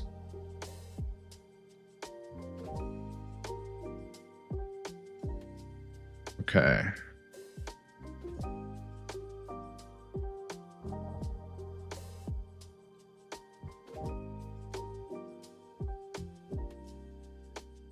dash charge percent. So that should probably also be the output then.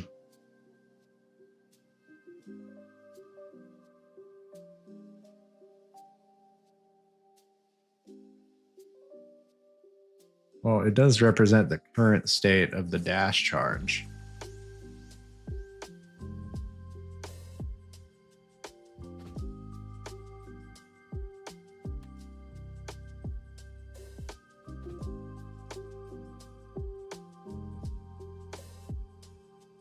Man, I still just can't imagine how much longer this would take if I waited to fix all this later on down the line. It's gated behind can dash, so it can't be the desired state because desired would be true regardless.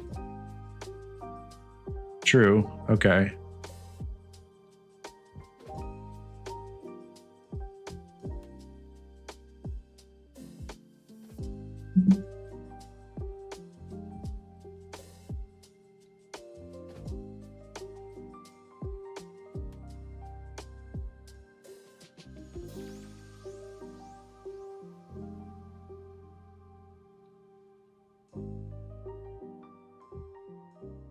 Let's see, where's this being used?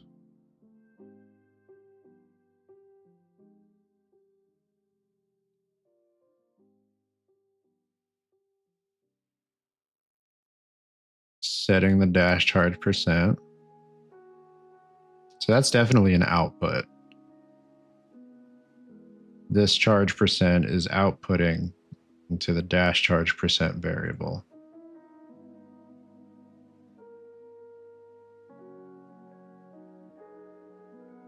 Right? Would you call that an output?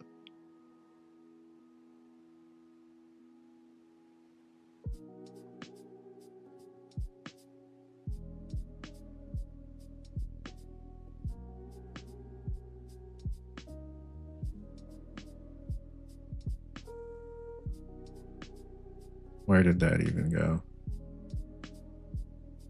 Dash charge percent right there. Okay.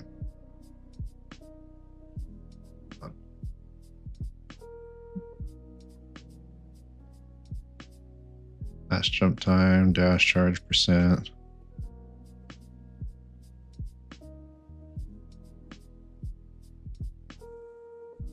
Class. Final dash force would also be an output. Outputs, by my definition, are things that you might want to read from other actors or external sources and have it be safe and meaningful to do so. Yeah. Yeah, so that's definitely also an output then. Yeah, I agree with your definition.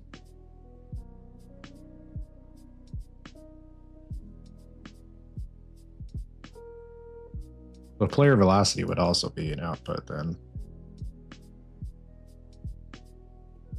Absolutely, that's an output. Go to the set. So your collision get component velocity. Yeah, set, yeah, player velocity is absolutely an output.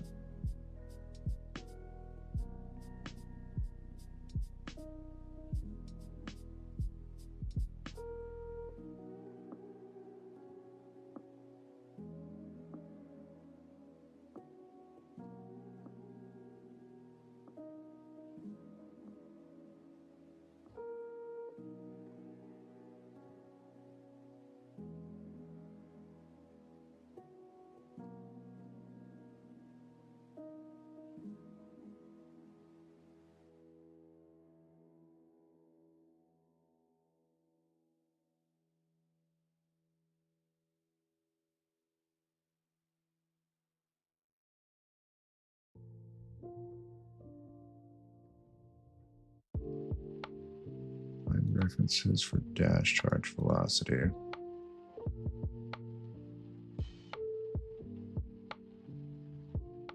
Yeah, that's...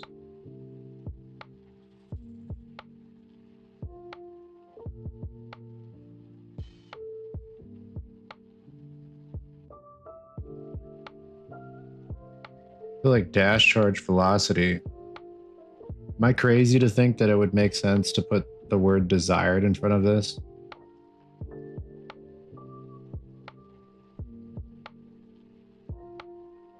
Because that is the desired velocity you want. And the final dash force would be an output.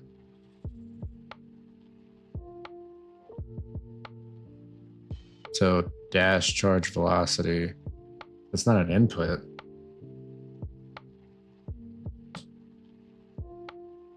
It's still part of functionality. And actually it's part of config.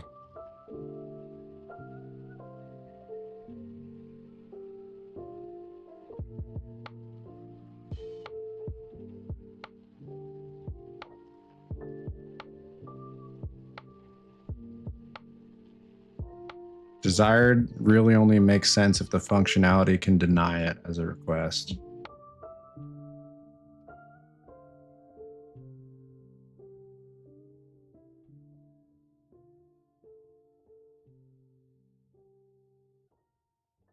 Deny it as a request. What do you think about changing the word desired then to requested? So instead of like desired grabbing, maybe requested grabbing.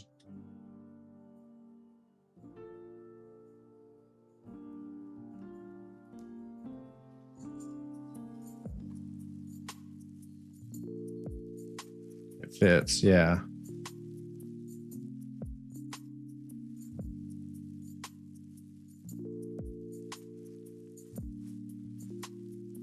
Yeah, I think requested, just personally to me, makes the most sense.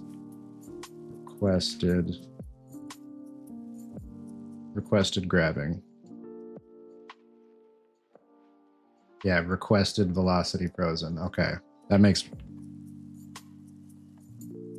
requested velocity frozen. Okay.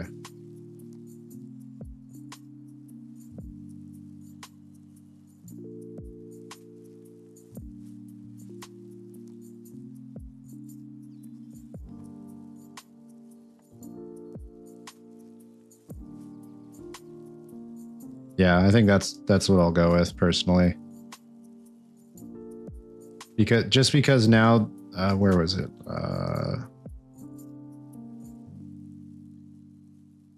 What was that variable I was just looking at? Because this makes the most sense to have as like desired dash charge velocity. Because just having it as dash charge velocity makes it seem like it's an output. If it doesn't have like a modifier at the beginning of like requested or desired, just stating it as being this thing, that makes it feel like to me it should be an output if it doesn't have like a desired or requested modifier in front of it, or designator, I guess. So I think I might go a little bit against the grain, but I think I'm going to call this desired dash charge velocity.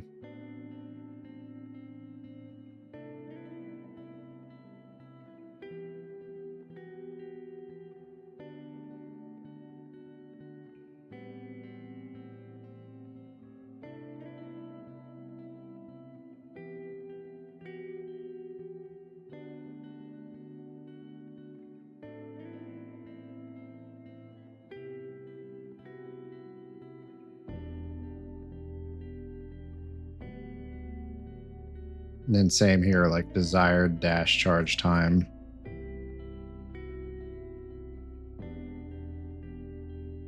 Because the input of like the seconds doesn't mean it's actually outputting the dash charge time. As we saw, for example, when I had a modifier of the time dilation on it, when I was setting like, you know, I want it to be this many seconds, but you know, the time dilation would adjust that, so it's not actually giving me the amount of seconds that I'm requesting or desiring. Yeah, desiring and requesting do have very similar definitions. You are right; those are pretty similar. to me personally, I feel like this just makes more sense. So I think I'll just stick with it like this. Desired dash charge velocity, desired dash charge time. Yeah, because having no designator or modifier, whatever you want to call it, in front of that just makes it seems like this is supposed to be a label for the actual dash charge time or the actual dash charge velocity at the end.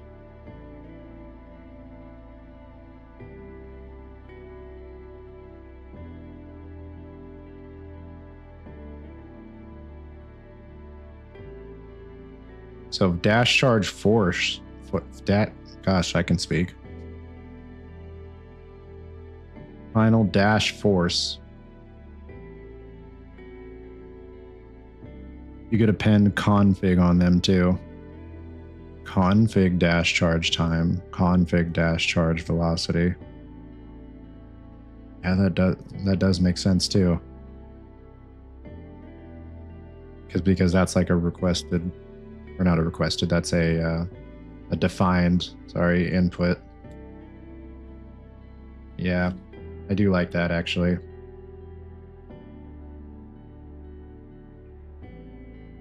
Config, and it's shorter too than desired. Config dash charge time, config dash charge velocity.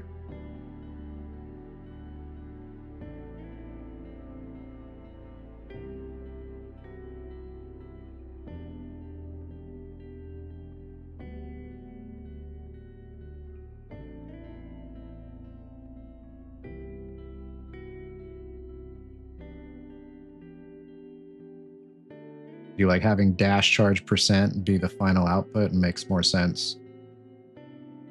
That is the actual output result. To me, it makes more sense, I should say.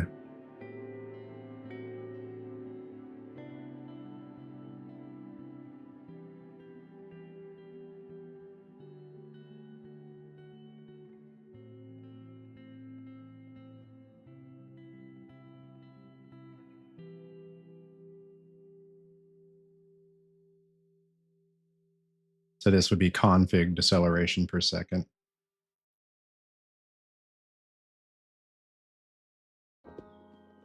Config deceleration per second.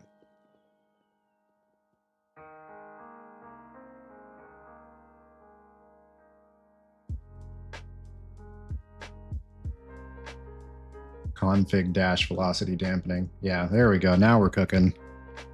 This makes a lot more sense to me.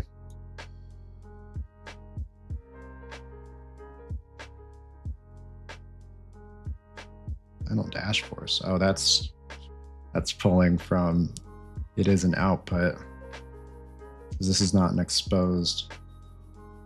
Wait a second.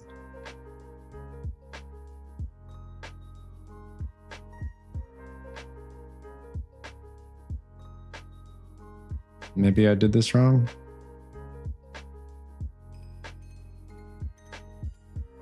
Class member. Oh, it's just a get. Where is it being defined at? It feels like organizing these is helping you nail down understanding. I agree. I totally agree.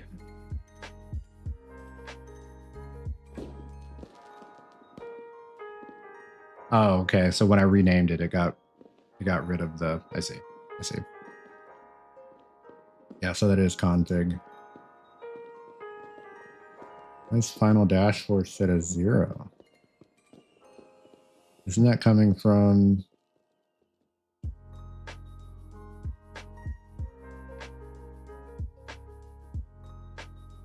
Oh, it's set as, okay. Yeah, it's set at 0 because it's 0 until it's modified by this.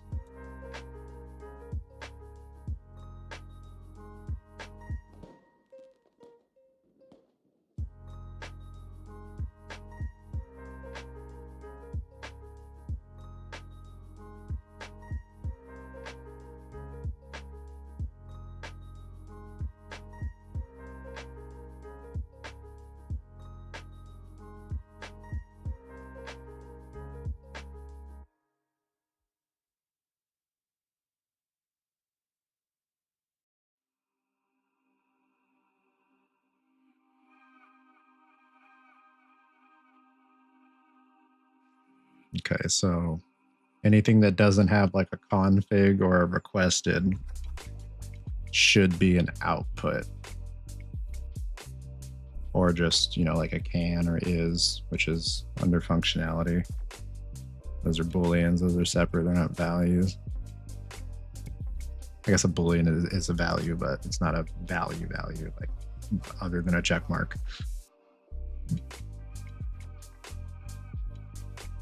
So player velocity, that should be,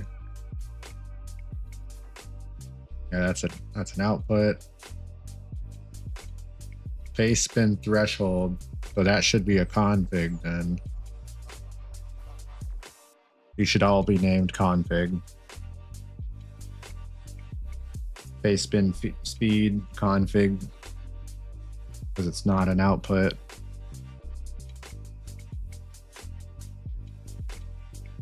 Config face spin threshold. I don't know why I clicked all the way up here. Config player FOV.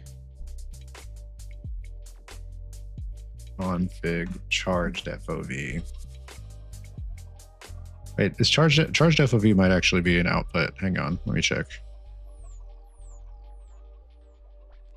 Ooh, charged FOV is, and I think it's an output. So is player FOV then in this case. Player FOV is technically an output because you're not setting it anywhere. You're getting the input from something else, from the camera in this case, or from the config file in that case. So yeah, actually player FOV, which even though it's not under config, or even though it's under config, it wouldn't have the config designator at the beginning of the name. It's technically an output. And so is the charged FOV is technically an output. Okay. The config would be like whatever the input value, like if I was pulling from a config file, that would be the config being plugged in to set an output. Oh, okay.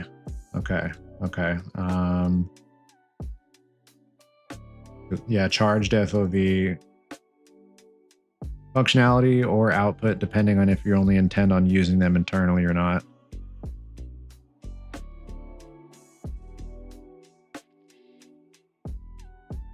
Yeah, I think it makes more sense for me to call charged FOV and player FOV outputs.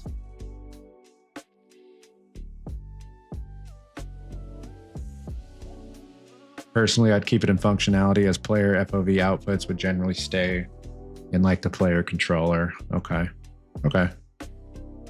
Yeah, that makes sense. That under functionality, charged FOV under functionality.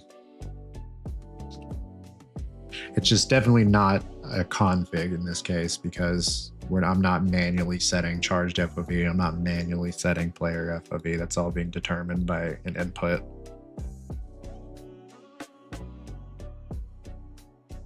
The multiplier is config. Mult for charged FOV, yes. You're right. Complete beginner, huh? Or, yeah. Maybe not as accurate anymore, but yeah. Yeah, it's been, we're on episode 26 at this point now. Part of being a beginner is learning, and I'm on that learning path. Appreciate you stopping by. I've never touched Unreal Engine, so I'm with you. Yeah, to someone who's never touched it, then all this makes no sense at all. You've actually just rolled in at the time where a lot of this is starting to click in my head. Like literally this moment here, a lot of how stuff plugs in and out of each other is starting to click now. And that's part of me having to go through and rename all my variables to like put descriptors like naming schemes on the variables. Cause I'm like, well, I guess that could be called an output or an input because this feeds into that and blah, blah, blah. So you've actually just coincidentally rolled in at the time where I might be moving past the complete beginner section of my saga here, my learning journey. So welcome. You've entered at a pivotal moment. Stonks, love to hear it. Yeah. Thanks for hanging out.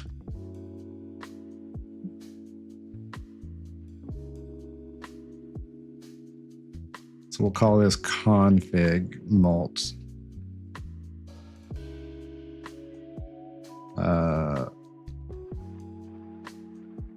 Config mult for charged FOV. Okay. Just working through exercise type stuff or working on a real project right now. It started out as just exercises and it kind of evolved into a real project.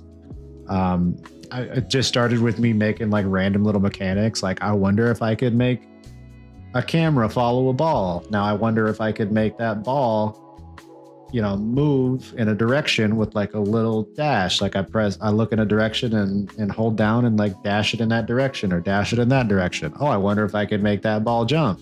I wonder if that ball can make that ball turn into a little character. And now we have this here. Let me go back to the level.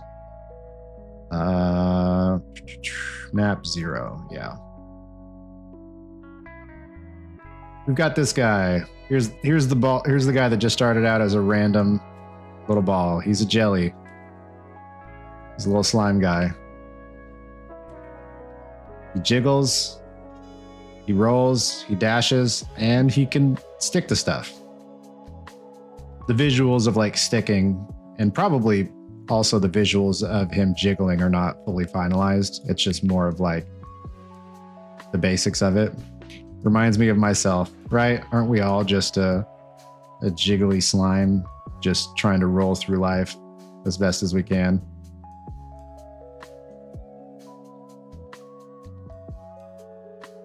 But yeah, I see it.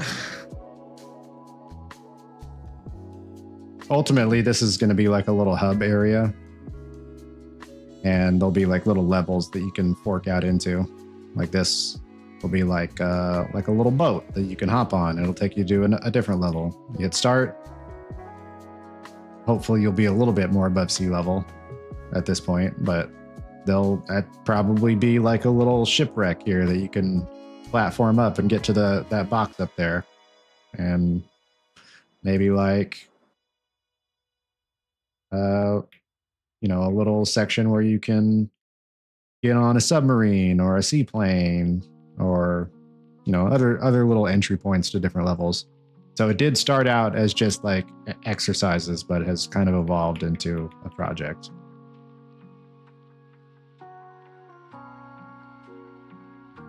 All right. It's quite nice. Thank you. I appreciate it. So definitely keep on your learning journey, because it will result in you actually understanding a lot of this stuff. A lot of it I still don't understand. There's still so much that if I dive deeper, I'll just be a complete dummy on. But I feel like I have a decent grasp of most of the basics at this point. And it's all streamed. It's all done on stream. Like I said, this is episode 26. Episode 1 was on August 5th, which another viewer was just asking as well about how long it's been. So first stream was on August 5th. I just do one of these streams a week every Tuesday, about 6:30 Central Time. So that's like earliest, that would be 4:30 Pacific Time, 7:30 Eastern Time. So in between there, I'm on Central Time. You only stream once a week? Yes, I only stream once a week. Well, twice a week the past 2 weeks. Mondays have been game streams. I've been working through A Hat in Time at the graces of the mod here, Bacon Guy. He actually picked up A Hat in Time for me. He recommended I play through it.